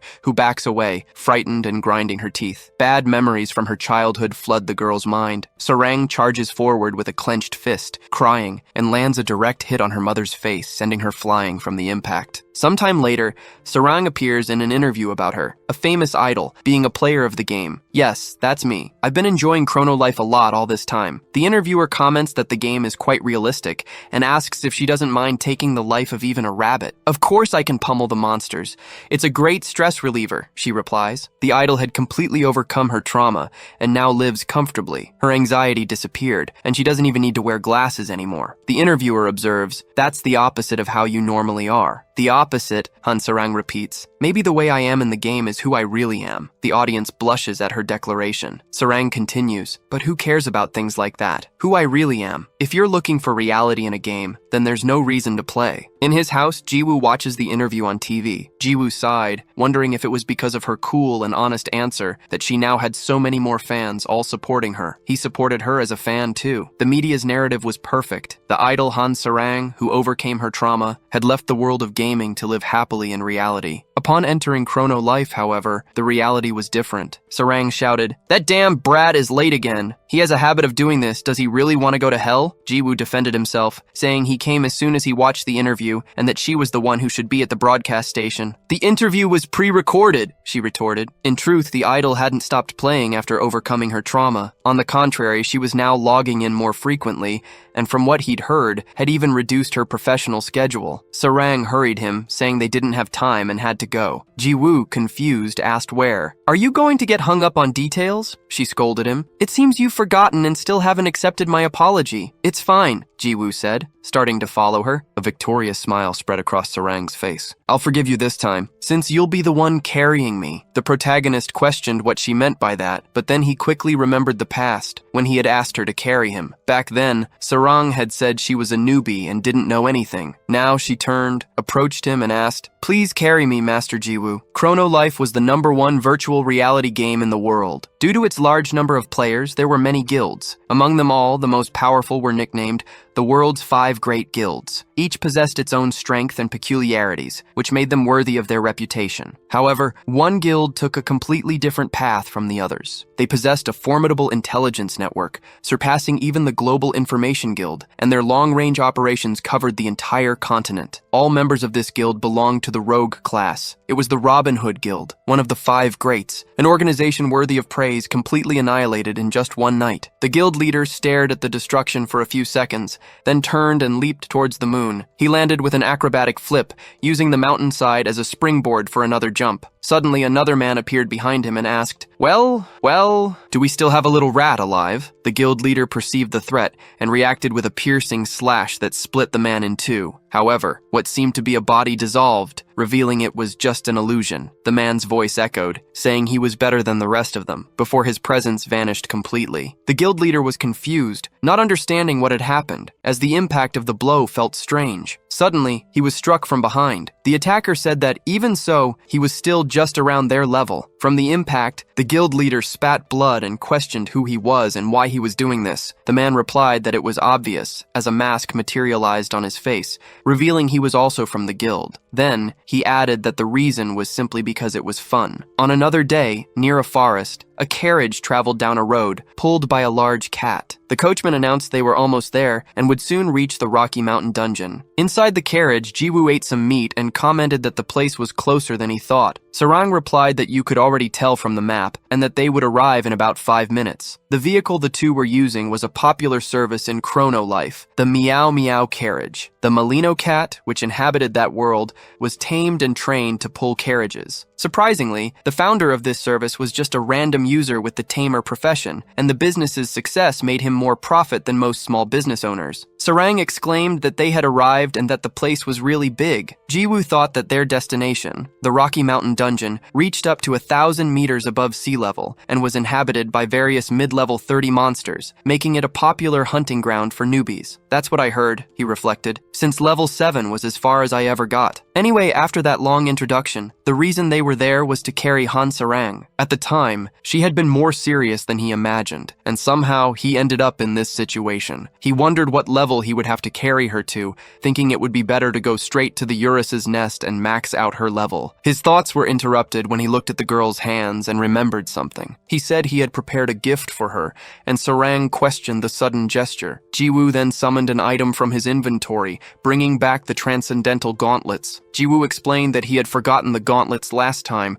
and since he already had a pair, he thought of giving them to her as a gift. Han Sarang blushed at the gesture and suddenly began to cry. She thanked him, saying it had been a long time since she had received a gift. The protagonist questioned if she was serious, since as a famous person, she should receive plenty of gifts. Sarang, however, replied that it wasn't the same thing, and Jiwoo chuckled, agreeing with her. Hugging the gauntlets, Sarang thought to herself that it was truly obvious he wasn't the same as before. She then thanked him once more, promising she would make good use of them. However, she remembered something and asked for his character's name. Jiwoo asked if he hadn't already told her, but she denied it, explaining that although she saw it when they formed the party, she had already forgotten. The protagonist tried to say his name, but the noise from the cart interrupted him. The cat pulling the cart stopped suddenly, and the coachman wondered what had happened. With the sudden stop, everything in the back of the cart was thrown around. The coachman announced that the customers were fine, and said the cat had gotten spooked for no reason. In the back of the vehicle, Sarang had fallen on top of Jiwoo. The protagonist asked what that was all about, and if Captain Love was okay. The girl confirmed she was, but suddenly, Jiwoo noticed something. She was holding his underwear. Urus watched the scene from afar with a disgusted expression. The cat continued to meow, frightened, and the coachman asked it to calm down, wanting to know what had happened. Standing in front of the cart was Hong, completely injured. She excused herself and asked if they could help her. Everyone turned in her direction, and the protagonists were confused. Hong began to explain that the one responsible was a man she had never heard of. She didn't know his level, and even his class was a mystery. The only thing she found out was his character's name. She was sure of only one thing. He wasn't just any ordinary user. Apparently, he could copy items, as he had manifested an exact copy of her Haho mask right in front of her. His character's name was Passive Boy. Sarang thought that she had never heard that name before. Urus, for some reason, imagined a carrot in place of this character. Jiwoo said he wanted to ask something, and Hong allowed it. The protagonist then asked who she was. Sarang intervened, saying that she was the leader of the Robin Hood Guild, and that even little kids knew her. Urus added, recalling that he was there the day she defeated 3 million players. Jiwoo, however, replied that everyone has their own problems, and that her guild being attacked by some random psycho wasn't a reason for him to help her. Hong then removed her mask, and bowing asked for forgiveness, saying that it was she, personally, who was asking for help. Despite her not even having introduced herself properly, Jiwoo commented that she was persistent, but that he still had no reason to help her. Hong, who was actually a very beautiful girl, introduced herself once more. Suddenly, Jiwoo changed his mind. Who cares about the reason? Helping people in need is my hobby and my specialty. Sarang just thought, what a scumbag. Hong thanked him for agreeing, assuring him that he would definitely not regret this decision. She then revealed that the problem was also related to him, which surprised Jiwoo. Meanwhile, at the Chrono Life building, an employee announced it was time to leave, telling the colleagues from the infrastructure support team that everyone should go home. A man replied, envious, that they still had to work overtime. The team leader questioned this as they didn't have permission. Seo Seung-won intervened, telling them to leave their work and go home, as he would do the overtime alone. A colleague joked, suggesting he still hadn't made up with his wife. After the joke, everyone said their goodbyes and left. Seung-won was left alone in the office and sighed, a smile on his face. Bunch of Damn idiots. He grumbled that those bastards only knew how to play dumb, criticizing Gen Z. To him, they took advantage of everything life offered, and because of that, they were ruined, destined to live a poor life forever. Saying this, he put on his virtual reality glasses. Now that they're gone, it's time to make some real money. The device verifies him and connects to Chrono Life. The GM's private line is identified, revealing him to be Passive Boy himself. Once inside the game, the man flies over the mountains. He says the time has come and summons his item, a powerful red sword. This is the Executioner's Blade, level 99, a unique item of incredible power. Seungwon smiles. It's time to work overtime. Everything he has is at the maximum level. The master level, the highest tier, is something that not even professional players can reach. And it is at this level that one can obtain the highest rank items, the Transcendental rank. This information leaked and became a hot topic among players. However, no one had ever seen one of these items. Sarang thinks in shock that she's seeing a real weapon, straight out of a legend, the Transcendental Gauntlets. She's completely frozen by the sight. She calls out to Underpants, saying she just wanted a closer look, but now she wants to put them on. In disbelief, she asks if that is really a Transcendental rank weapon. Jiwoo casually replies that she can use it, as he has several of them. The girl swallows hard. She equips the Transcendental rank weapon, and the gauntlets permanently bind to her, causing a huge explosion in the area. The system notifies her that she has become the owner of the Transcendental Gauntlets, which leaves Sarang quite surprised. The gauntlets begin to glow intensely, but soon shrink down, transforming into a pair of simple gloves. Sarang questions what happened and why the weapon changed into something with such a worn-out appearance. The answer appears: the Transcendental Gauntlets were sealed due to her lack of qualification. What the hell is this? She thinks. It seems it's not good to use transcendental weapons at a low level. A unique item would have been better. Then she lightly touches a nearby stone. Instantly, the stone shatters along with the entire ground, causing an immense explosion throughout the area. The girl is shocked. What happened? I barely touched it. That only proved that the weapon was, in fact, sealed. Urus comments that it was very weak. So there's nothing special about the Transcendental rank, he says, barely containing himself. Jiwoo agrees. Urus then asks, by the way, what do you wish to do now, Hyungnim? Will you accept Hong's request? Jiwoo replies that he has to, since the case was related to him. The scene shifts to the past, to the conversation with Hong. When she made the request, he replied that there was no way, as he didn't even know what this so-called passive boy looked like. Hong questioned him about what he thought the target's objective was. Jiwoo supposed he did it all for fun, but Hong stated that this was obviously a lie. His objective is money. He copies items and sells them for a profit. According to Guild Intelligence, we've heard he's a merchant player. Furthermore, he has been selling several items from Eurus's nest recently. And despite the problem with the decline in value, what he does isn't illegal. However, his actions are an abuse of authority. Jiwoo asks what she meant by that, and Hong continues her explanation. Anyway, this is where you get involved. If we leave Passive Boy alone, the game's economy will collapse, and Chrono Life will fall into ruin. Jiwoo scratches his nose, wondering if she was serious. But what's the problem? Just report him to the customer service center, then his account would get banned. Hong laughs. You're more of an idiot than I thought. Jiwoo bristles. What did you just say? The girl explains that the customer service center won't solve the problem. As soon as they reported it, they would just get an automated response. Hong climbs onto her carriage, saying, you're the only one who can stop him in this game, since you're the one who defeated the World Union Guild all by yourself. Then she jumps from the carriage. I'm counting on you. Before the game gets even more ruined, you must find the passive boy and destroy him. Back in the present, the young man complains that it's a pain, but he has no choice. If he simply ignores the situation, he'll have trouble selling his own items. Sarang asks if he has any ideas, since they can't just look for him without any clues. Jiwoo replies, if we can't report him to the customer service center, there's only one answer. The answer is to blackmail the higher-ups. Urus and Sarang are surprised by the idea. At the Chrono Life building, Jiwoo pulls out his phone and calls the president. He orders the man to go to the Gukbap place, threatening to destroy the server once again if he doesn't show up. On the other end of the line, Deokbae barely manages to question what that bastard means before the protagonist hangs up, bursting into laughter afterward. Furious, Deokbae slams his phone on the table and curses the boy. Jiwoo skips along, ironically asking if customer service doesn't work, since in that case, he would just go meet the president himself. He decides to make the most of the trip and order 2 bowls of gukbap. However, upon opening the door, he realizes someone is already waiting for him outside. It was Han Sarang. Surprised, Jiwoo asks if she'll be alright, since someone might see her. Sarang replies that she doesn't care, since it's late and no one will notice. Besides, she reminds him that in real life, he should call her by her full name. The girl then sends a message to her Nuna, telling her she was going for a walk. On the other end, the woman, who was in the shower, complains that the damn girl didn't even give her a heads up. At the Gukbop shop, Deokbai angrily throws the door open, shouting and looking for that bastard Lee Jiwoo. He wonders how a brat dares to call him like that, without the slightest bit of respect. He then spots the two of them sitting at a table, eating peacefully. Deokbai approaches and grabs Jiwoo by the neck, calling him an ill-mannered imbecile for daring to order around someone older. His attention, however, is drawn to the girl at the table. He asks who she is and if she's Jiwoo's girlfriend. Before Sarang can answer, Jiwoo cuts him off, asking if he's gone crazy because that was the nation's biggest idol, Han Sarang. He warns him that if he keeps talking nonsense, he'll be cursed by her fans. Annoyed by the boy's tone, Deokbai tightens his grip on his neck. At that moment, Sarang slams her hand on the table, asking if they can just get straight to the point and stop this nonsense. Jiwoo agrees, and Deokbai, noticing her seriousness, finally lets him go. Jiwoo then orders another bowl of food for the president. Deokbai is surprised to hear the reason for the meeting. Item duplication. He thought it was something truly important, and says they must think the game is a piece of crap. He argues that the government's authorization wasn't for nothing,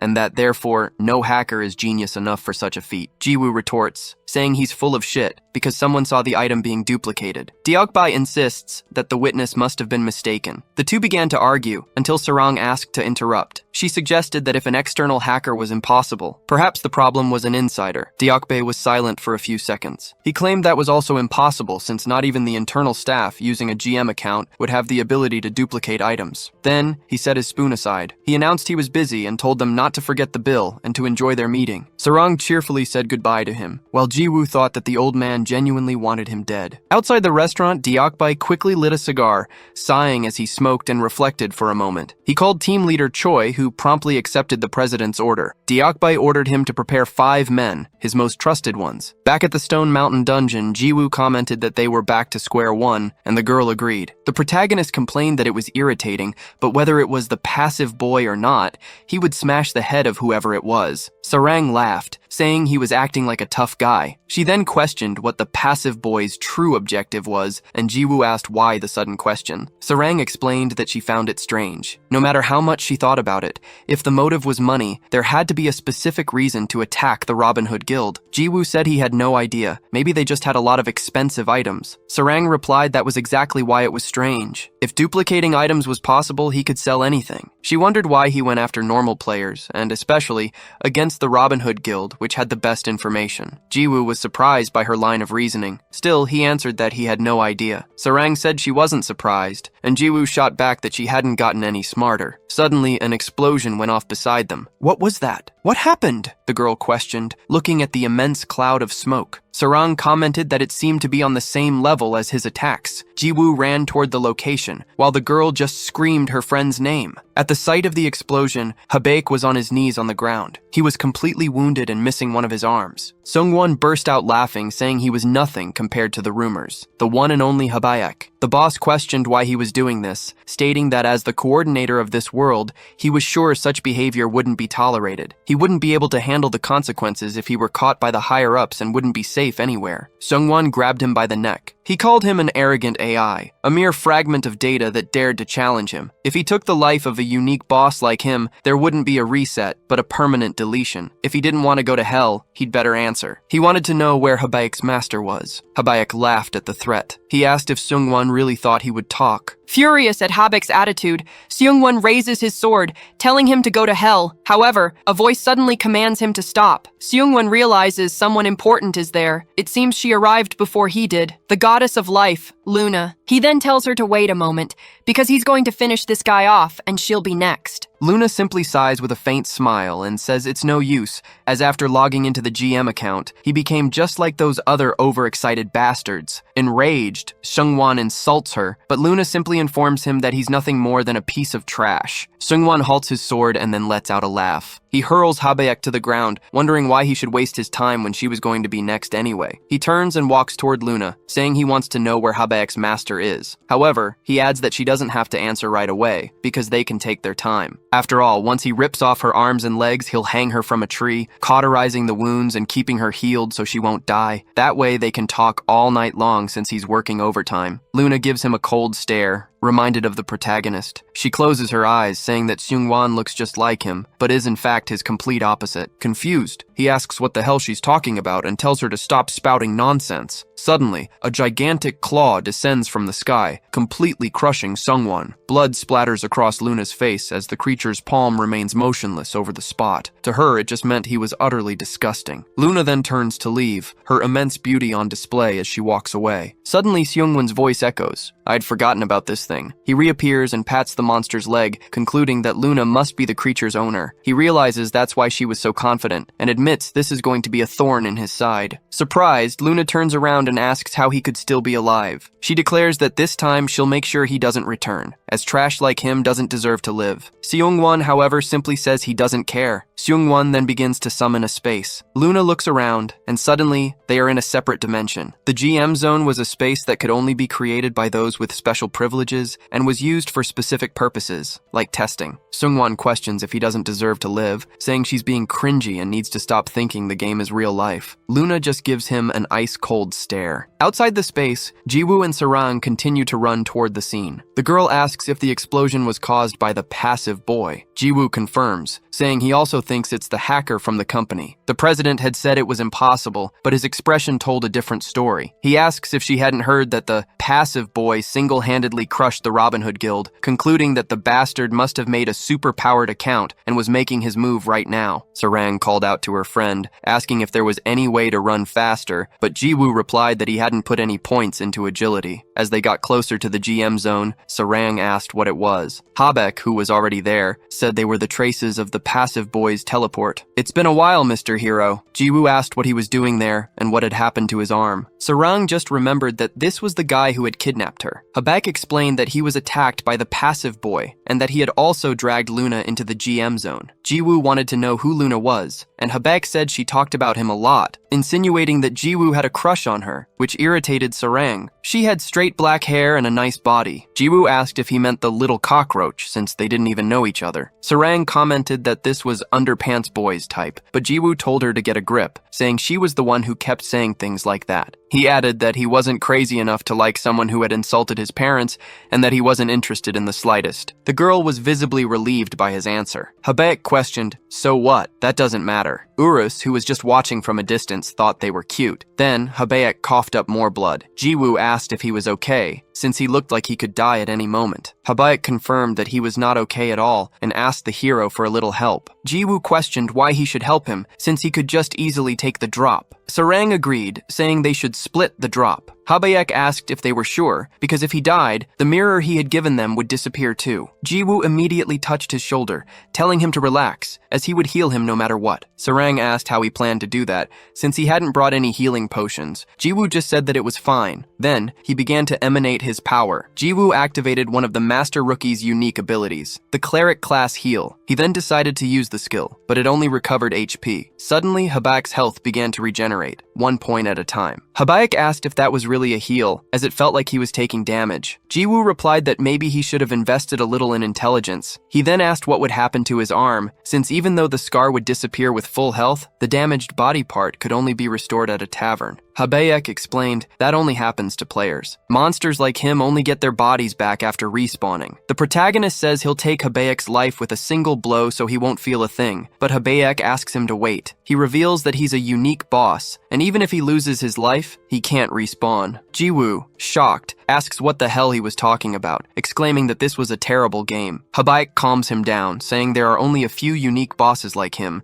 and that it doesn't affect the entire game. For his information, Urus is also a unique boss, and the dragon confirms it. That's why he so desperately asked to be saved. Besides the two of them, Luna is also a unique boss. Jiwoo is surprised to hear that, questioning if that cockroach was really a boss. Meanwhile, back in the GM zone, an explosion suddenly erupts. Seung-wan charges toward Luna, shouting for her to go to hell. The girl, however, remains standing in her place, challenging him to attack. The blow causes an immense blast of energy. Without hesitation, Seung-wan moves in for a second strike, which also explodes with the same intensity. Luna warns him that it's no use. Flying through the sky with an angry expression, she declares that she is the goddess of life and that a mere human like him could never take the life of a god. Seung-wan, however, cuts her off, saying he can't hear a thing. Luna becomes visibly irritated by the interruption. Seongwon calls her childish, saying she thinks she sounds cool when she says those things. He explains that he's been with the company for years and already knows her abilities. Furthermore, he saw the fight between her and the protagonist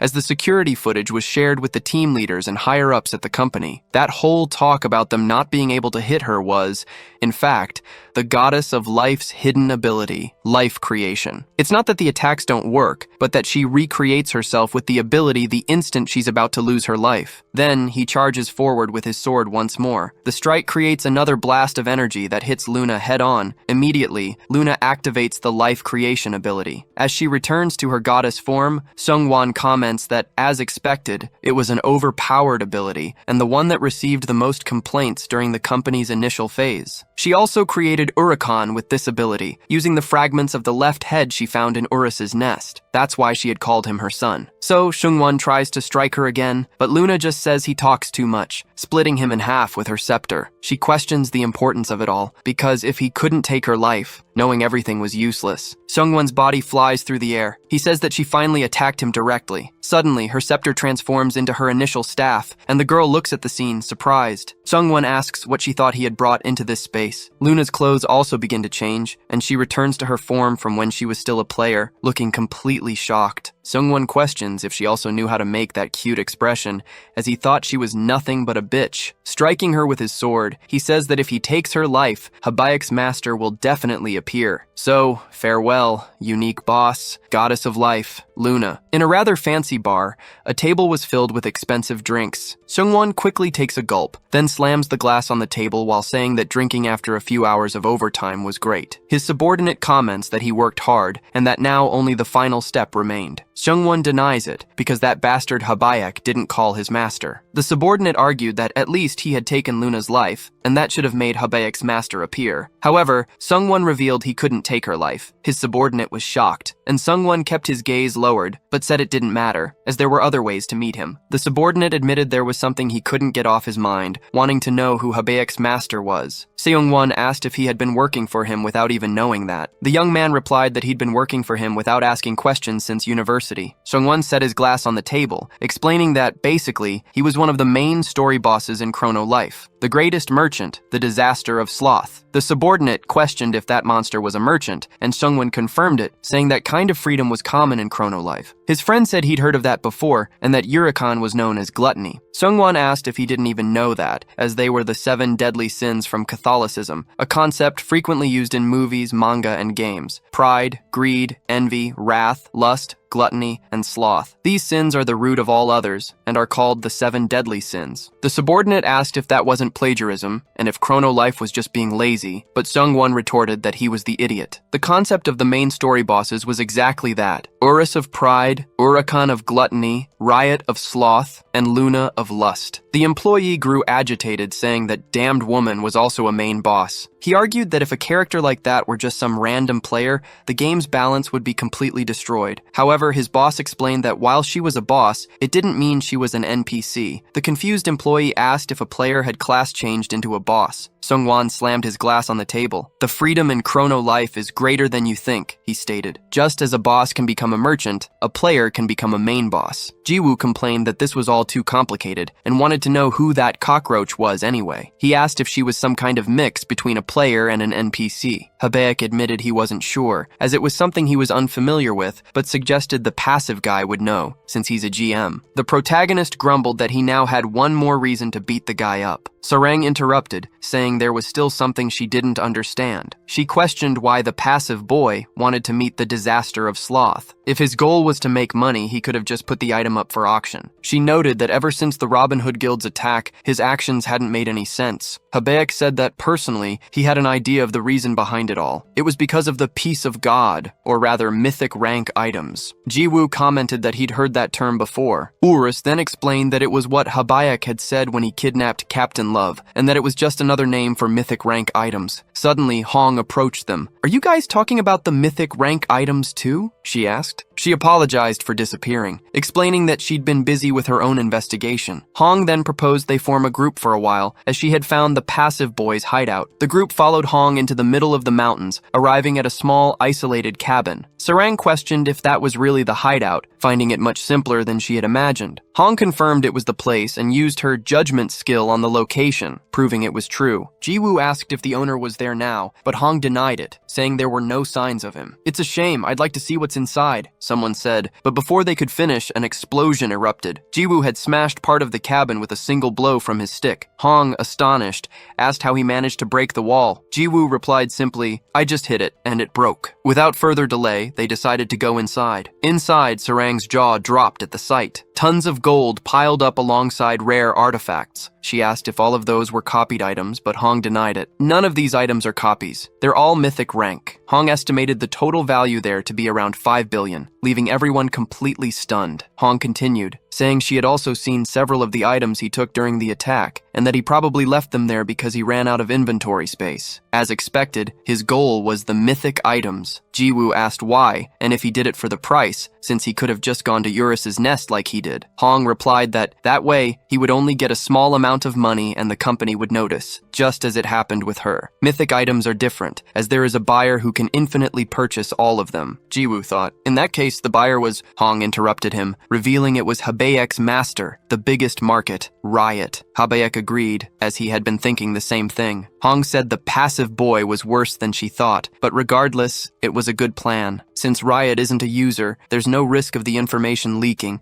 and he will sell the items without affecting the game's economy. If they took a screenshot of this and reported it to customer service, they would take appropriate action, since the GM had gathered the items in his personal space. Then, she removed her mask, thanking them for their good work, as they would solve the case with this thanks to them. Jiwoo questioned her, asking by whose permission she would do that. He asked if she was filming some kind of drama, considering she'd been monologuing all day with the grand finale being a report to customer service. Hong confirmed and asked if there was another course of action. Jiwoo scoffed at the idea, questioning what else there was to do, since they were going to teach the passive boy a good lesson. In the city, he appeared wearing Hong's mask, while Sungwon, completely infuriated by the whole situation, glared at the protagonist from within the crowd. Sarang wondered if that was the passive boy, as he had appeared exactly as Underpants Guy said, right in the center of the village. Sungwon asked what was with the mask, and if he was trying to disguise himself, calling him the stick bastard. Jiwoo just burst out laughing, saying he had borrowed it from Hong, and that the mask was so famous anyone would recognize him. An assassin on the roof asked if that wasn't the passive boy, and Hong confirmed, since he had appeared as planned. The guild member asked what he was planning, doing this in the middle of the village. In the cabin, Jiwoo said that first, they would take all of his items. Hong questioned why, and the protagonist replied that it was a pain to explain, so she should just listen, as he had already thought it through. Furthermore, she should lend him a mask, preferably hers. Sarang kicked him in the back. Later, outside the cabin, Sungwon approached. He grew angry seeing the broken wall. He rushed forward, shouting that it was impossible,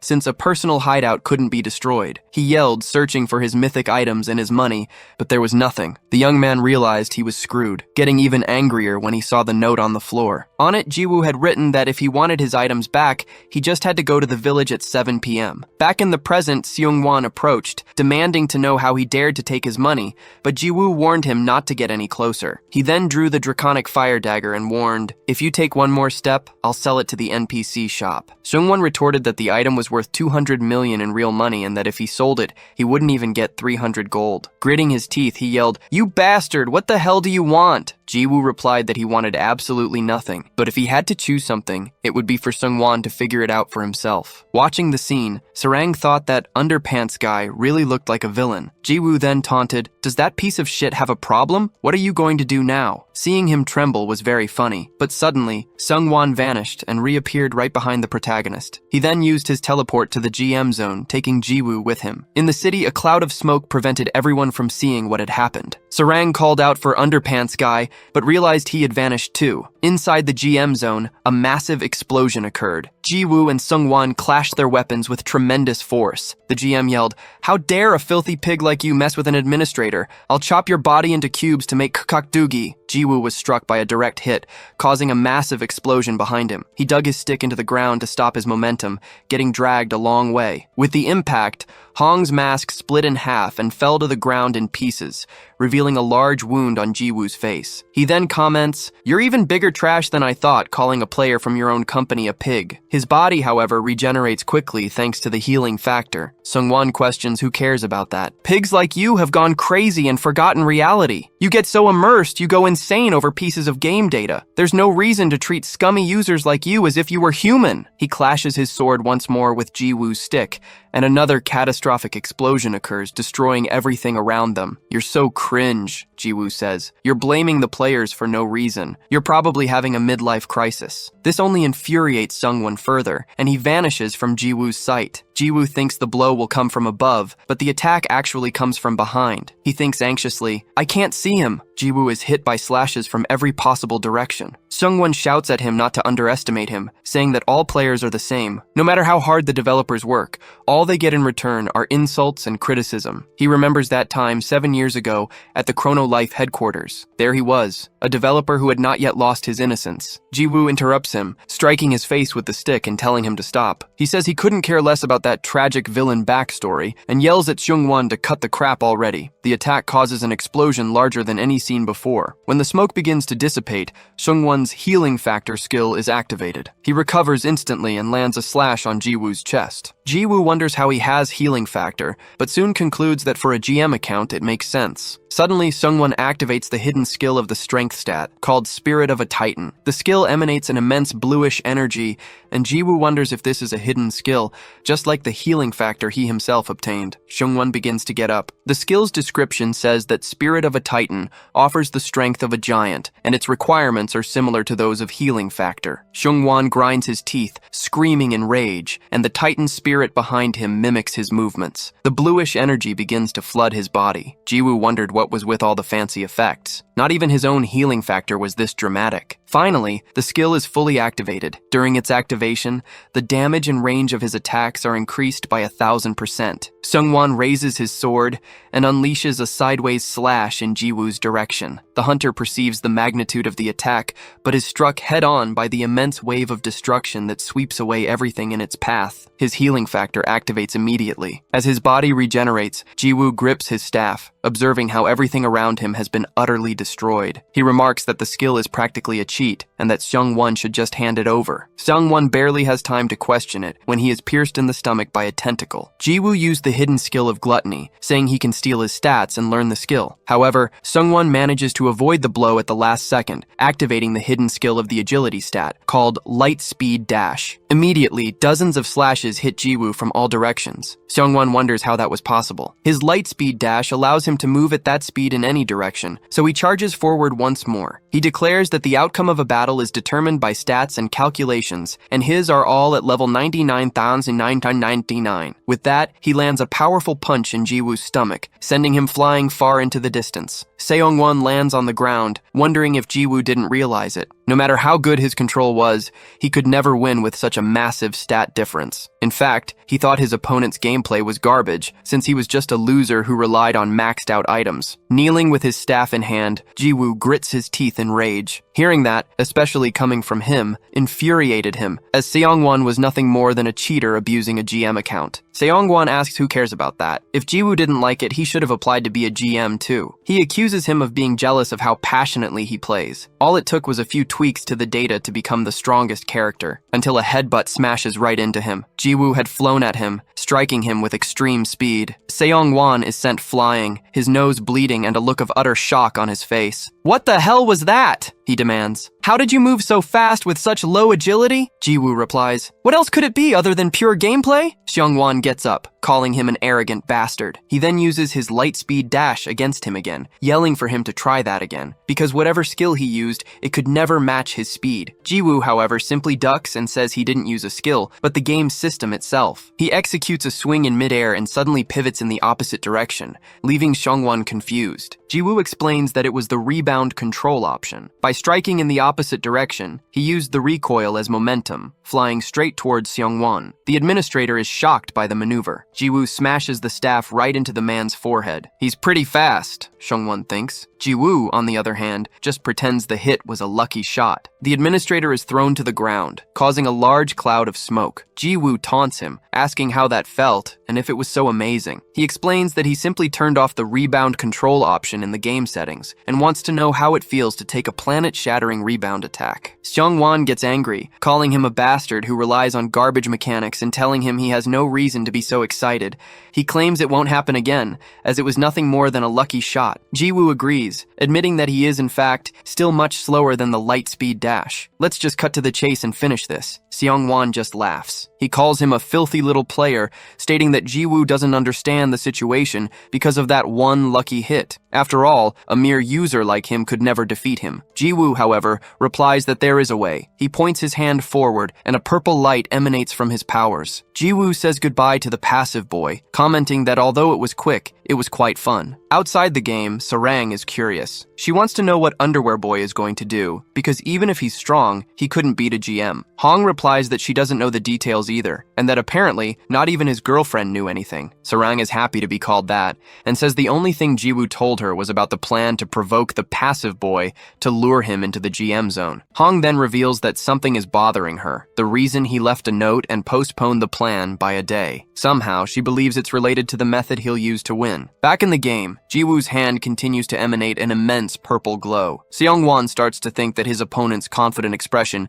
might mean he actually has a plan to defeat him. The protagonist then activates the skill, Character Summon. It was the most basic summoning skill. Seong-wan is surprised, repeats the skill's name, and then bursts out laughing. He was expecting some incredible skill, but it was just a simple summon. He scoffs, asking if Ji-woo thinks he's some kind of jack-of-all-trades, because even with that skill, it would be useless with low charisma and intelligence stats. Those are basic stats, and with such a low level, he could only summon some weak monster. He calls him a filthy pig, but suddenly his voice trails off. A portal opens and a man steps out. He takes out a cigar and adjusts his sunglasses. It was Deokbae. Upon seeing him, Seong-wan is completely shocked. Ji-woo smiles. Seong-wan's reaction was priceless and made the whole summoning effort worthwhile. The night before, an employee asked his sunbae if he wasn't staying for another round, but the man declined, saying he had to work overtime. The colleague commented that he really loved his job and respected him for it, then turned to his companion to suggest they grab a few more drinks. On his way, however, the sunbae came face to face with a group of men in suits. They were accompanying President Deokbae. Later, in a dark alley, the employee was seen begging for forgiveness. He swore he planned to leave the country as soon as he got the money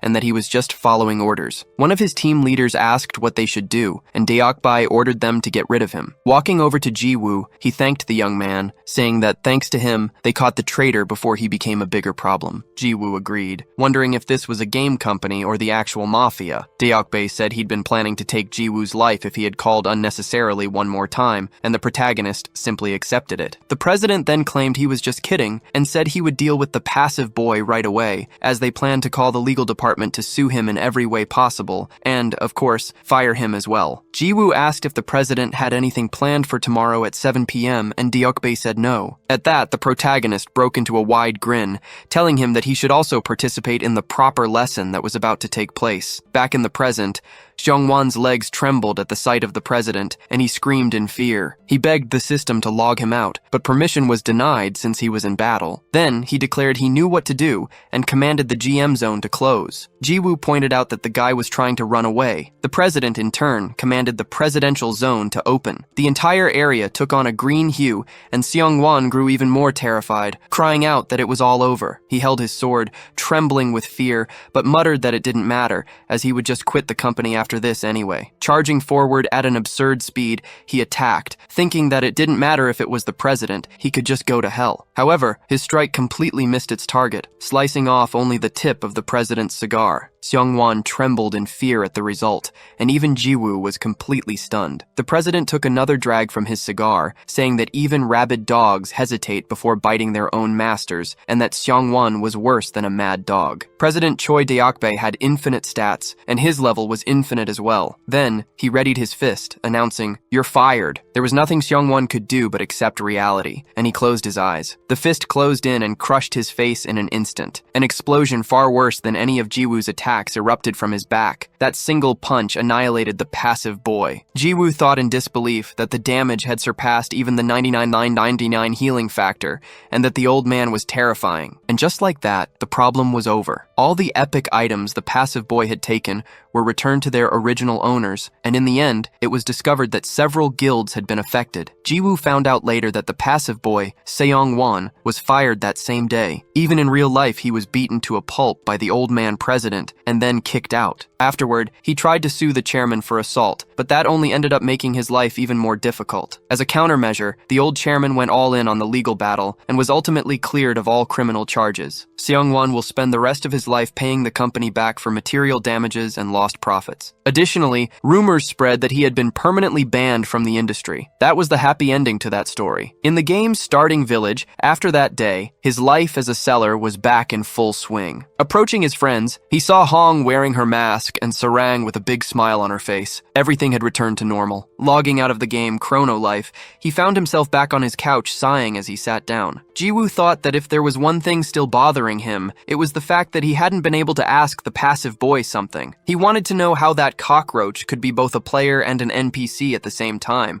and why no one knew who she was. But as he got up, he noticed a girl on his couch. Jiwoo was completely taken aback, his expression changing in an instant. Luna seemed excited that he was awake and said, "It's been a while since I've seen Mr. Loser." The protagonist prepared some ramen for her. "This looks so good. It must be delicious," said Luna. "Of course it is," Jiwoo replied. The girl started to eat, and he watched her suspiciously, wondering what the hell was going on in his house. At least, there was the answer to his question. She wasn't an NPC. She had always been a player. Luna noticed he was staring at her, and Jiwoo blushed. She also blushed quite a bit. "Why are you staring at me?" she questioned, and Jiwoo tried to play it off. "Is it because I'm so beautiful?" The protagonist got annoyed. "Stop being silly and just eat your ramen." Then, the girl went back to eating calmly. Jiwoo did the same, his face still flushed. He thought she was really beautiful, but then he remembered her asking why she would form a hunting party with him, since he was a loser. On top of that, she had called his parents beggars. Jiwoo thought he had almost gotten carried away again, like a true loser. So he faced her and asked who the hell she was. Also, how did she know where he lived and the passcode to his house? Luna finishes her ramen and stands up, stretching. She says she should reward him for making the food, and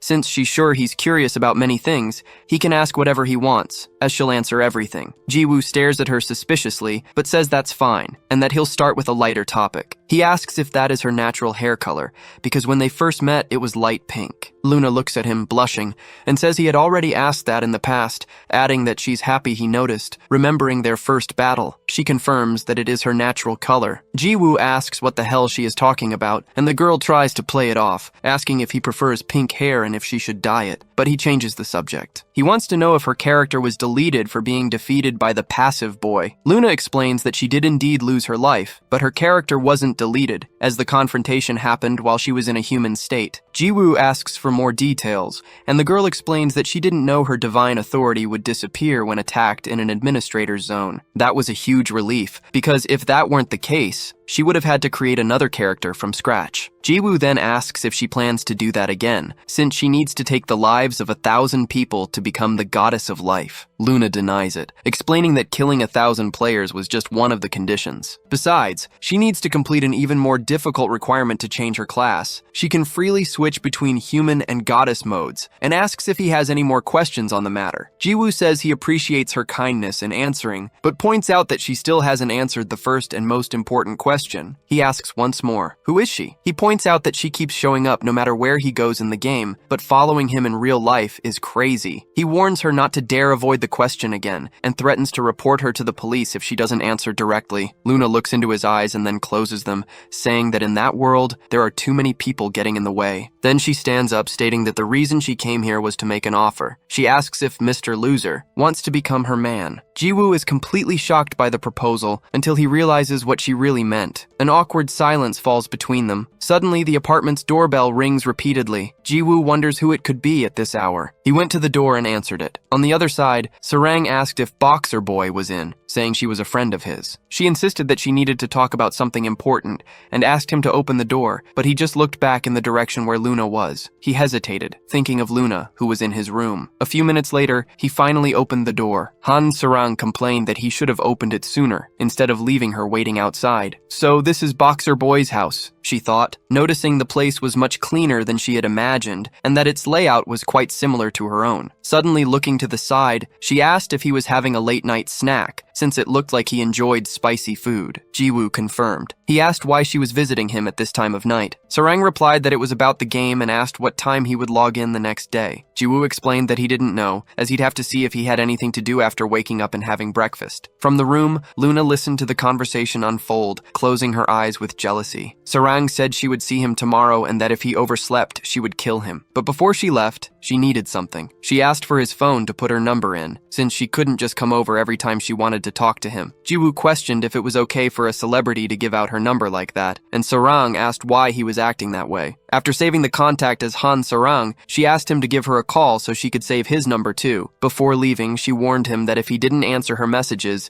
she would send him on a one-way trip to hell. The apartment door finally closed. Jiwoo wondered what had just happened. Outside, with the door closed, Sarang sighed in relief. After all, she had managed to get his number in a very natural way. She'd better hurry and send him a message soon. Back in the apartment, Jiwoo commented that he was going to have a heart attack with everything happening in the middle of the night. Luna questioned why he had asked her to hide, since they weren't doing anything strange. He replied that her just being there was strange enough. He said he was tired and wanted her to leave. Luna stated she would only leave after spending the night there, making Jiwoo think he was going to lose his mind. The girl then said she was just kidding and would leave as soon as he gave her an answer to her offer. What the hell kind of offer is that? He questioned. And why do you keep spouting nonsense? Who are you anyway? Luna replied that his question was too ambiguous, but to put it simply, she wanted him to please join a party with her inside the game. The next day, inside a grand hall, Habayak called for his master. He presented himself before him, even without an arm, addressing him as Lord Disaster of Sloth. The great merchant Riot, seated on his throne, stared at his subordinate's wound, wanting to know what had happened to his arm. Habayak begged for forgiveness, explaining that his own lack of skill had led to his body being damaged. Riot grew furious at this and extended his hand toward his subordinate,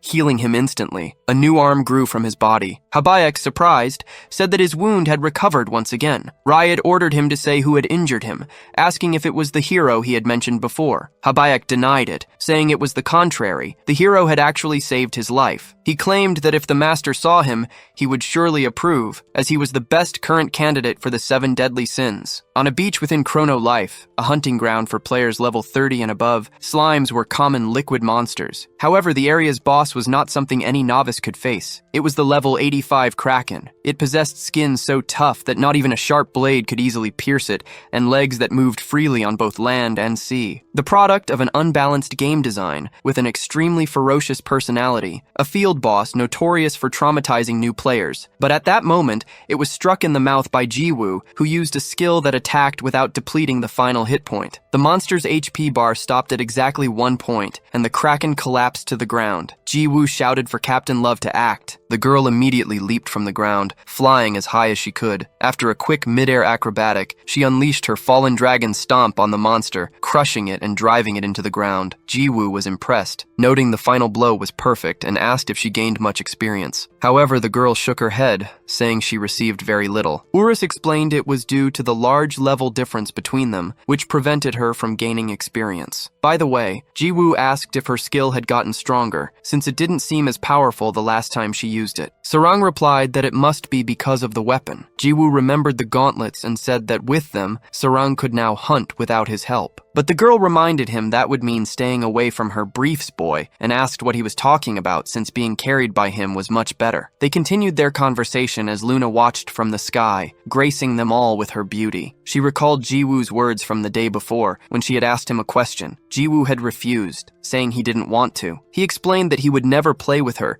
as he hated being backstabbed like the first time they met. Besides, he was already in a group with Sarang and would be beaten up if he let her join. Watching the scene, Luna saw the girl pull Jiwoo aside and commented jealously that it made her want to ruin the girl's life. However, she turned away, deciding to let it go go for the time being. After all, Jiwoo would have to be her man anyway, and she would take that woman's life for the sake of Chrono Life's ending. Urus then advised that he couldn't carry her in the game. He complained that this problem came up all the time, but it was impossible due to the vast level difference. Jiwoo asked more about it, and the conversation caught Sarang's attention. Jiwoo wondered what to do and if there was another way. Sarang interrupted him, saying she'd been watching him talk to himself for a while, and asked if someone else was with him. Surprised, Jiwoo asked if she couldn't see the little dragon, but Sarang had no idea what he was talking about. Urus reminded his young Neem that other people couldn't see his presence. Jiwoo remembered that was true. The dragon then explained that there was a way. His master would just need to share a bit of mana to summon him into reality. Jiwoo argued that his intelligence and wisdom were too low, and his mana was nearly zero, but Urus assured him it would be enough. With that, Jiwoo emanated a vast purple energy. The soul of Urus began to materialize on the spot, and Sarang noticed the light gathering at a single point. Urus emerged in his adorable dragon form, letting out an equally cute sound. Upon seeing him, Sarang got a nosebleed and exclaimed how cute he was, asking to touch him. Urus was irritated by her audacity, asking how a mere human dared to touch him and if she wasn't afraid of going to hell. Jiwoo, however, said it was fine, and the girl immediately hugged the small dragon. Suddenly, a voice rang out, saying he had finally found them. Jiwoo turned to find Habaek and his griffin, questioning what he was doing there. Habaek explained that the situation had become complicated, and he had to flee in a hurry to meet the hero. Jiwoo asked how he knew his location. Habaek revealed that he had used one of the mirror's abilities, the seventh vision of exploration, which guided him to an opponent he had previously faced. He warned that there was no time for explanations, as a terrible person was heading to their exact location. Jiwoo interrupted him, noticing his healed arm. Habaek confirmed that his master had fixed it, but that they were facing a gigantic problem. Just then, an immense pressure made the entire place tremble. Jiwoo wondered if it was an earthquake. Sarang felt the power too, as did Urus, who had been enjoying the affection. With a fearful expression, Habaek announced that he had arrived. It was his eternal master, the owner of the great throne, accompanied by an army of angels. This was Riot, the disaster of sloth. Sarang wondered what all that was, asking if it was a soldier in angelic armor. Jiwoo, on the other hand,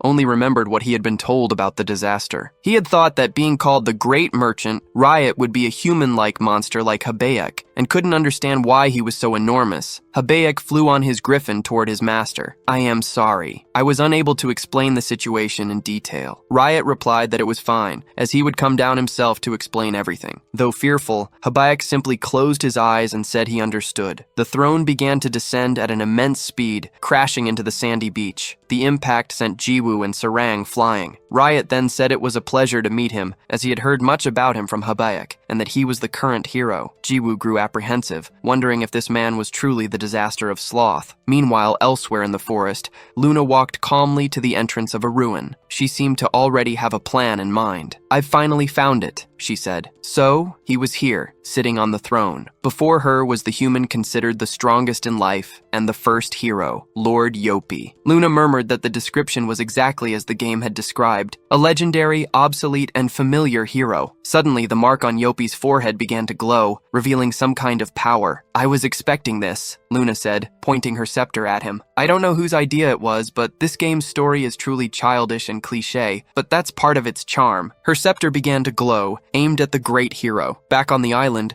Jiwoo watched Riot, lost in thought. He was Sloth, one of the 7 deadly sins, who commanded the strongest tribe of angels and was also known as the Great Merchant in Chrono Life. His presence was fitting for that enormous throne, several meters high and made of pure gold. However, despite all that majesty, his appearance was that of a child, which left Jiwoo and Sarang surprised. Urus commented that the brat still had the same charisma, even after all this time. Using his powers, Riot floated down from his throne and flew toward the protagonist. "This body is Riot, Sloth. And you are the hero Habaek mentioned, right?" Jiwoo replied that he probably was, feeling strangely unsettled by the child's presence. Riot let out a scornful sigh, commenting that the level of humans these days had dropped considerably if a guy like him was considered a hero. Jiwoo asked what he meant, but was suddenly struck by an explosive kick to his face. Sarang was surprised by his speed. Riot spun around with another kick, hitting the other side of the protagonist's face with extreme ease, sending him flying into a rock and causing considerable damage. Habaek called out to him, "Lord Riot, why are you attacking the hero? He's the one who helped us." Riot, however, told him to shut up. "If I wanted to talk, I wouldn't have come all this way. After all,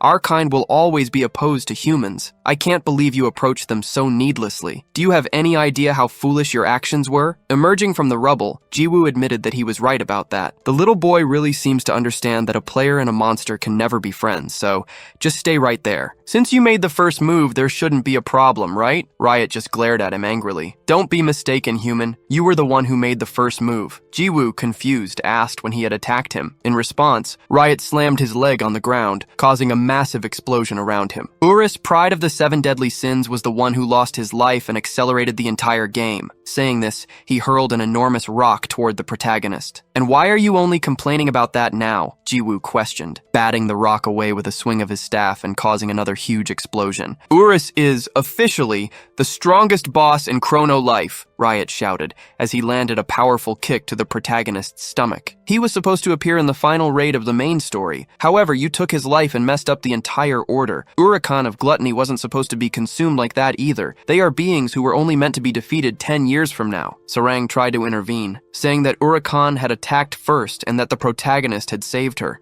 but Riot just yelled for her to shut up. The girl recoiled, fearful. The deadly sin continued. "How dare you interrupt me? I did not give you permission to speak." A crushing pressure forced her to the ground. She wondered what kind of power this was inside a game, as she hadn't felt anything like it, not even when facing Urakan. From a distance, Urus watched everything unfold, until he noticed something different. The two stared at each other from a distance. Riot says that Urakan was born from Urus's defeat, and ultimately, she was the one responsible for it all. And the problem, which has been growing ever since, is about to erupt. The strongest human in Chrono Life, the first hero, Yopi, will be resurrected very soon. Yopi's skeleton opens its eyes, emanating a great aura the same color as Luna's. A smile spreads across the girl's face as she says she knows it's not yet his time to awaken. That's why she came to share her powers with him. The hands, once skeletal, begin to grow fingers and flesh, regenerating completely beneath a gauntlet. Yopi rises from his throne, emanating an overwhelming amount of energy. Jiwoo asks what would happen if he were resurrected. After all, if he's a hero, he should be on humanity's side. There shouldn't be any problem with him coming back from the dead. Riot just sighs, annoyed. She says he's dumber than she thought and that he should already know this. He won't be resurrected as a human, but as one of the 7 deadly sins. Annihilation will be his sole purpose, along with vengeance against the humans who so vilely betrayed him. The temple floor begins to tremble, and a skeletal hand emerges from the earth. A skeleton rises from the ground, the first of an army that begins to march out of the temple. The energy coming from Yopi can be seen from anywhere in Chrono Life. Then, Luna explains that the one who once trusted and loved humans now hates them after his death. It was truly a childish story, and the sin he will receive. A gigantic skeletal dragon joins the army. Yopi declares that he was the first hero,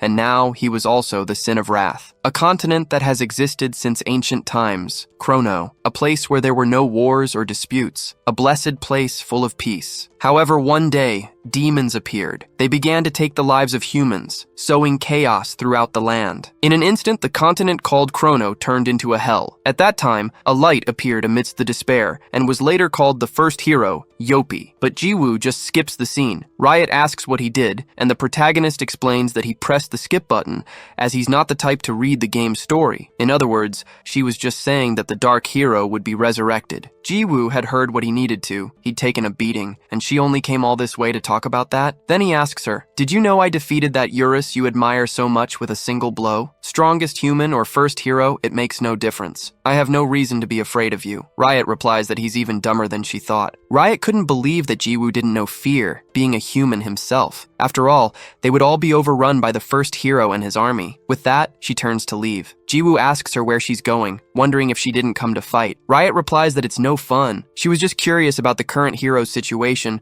but concluded he was nothing special. She says she once walked alongside the hero Yopi, and that he is the only human she acknowledges as worthy. Jiwoo cannot, and never will, defeat him. The protagonist sighs, thanking him for giving him even more of an urge to beat him to a pulp. However, Riot was mistaken if he thought he would be allowed to just walk away after attacking him. Habaek intervenes, asking the hero to calm down. Jiwoo tells him to let go, unless he wants to go to hell along with his master. Habayak, however, insists that the hero should calm down, since there's no need for a fight now that their talk is over. The protagonist retorts that he wants to fight, as his jaw still hurts from the punch he took. Habayak urges them to calm down, mentioning the money Jiwoo had been making selling items. Surprised, Jiwoo asks how he knows that. The King of Mirrors explains that his master told him. The one who spent 15 billion gold on the items was Riot. Meanwhile, in Yopi's army, he stands at the center, next to Luna. Yopi says he understands the situation. After all, many years have passed since he lost his life. Luna confirms, explaining that he was supposed to be resurrected many years in the future, but history was already a mess. So, she provided the energy he needed and told him not to worry about anything. Yopi thanks her, promising to repay her later if he gets the chance. Luna asks where he is going. The first hero says the question is obvious, calling her lust, one of the 7 deadly sins. His dragon's wings spread open, unleashing a deafening roar. The dragon begins to fly, heading towards the mountains,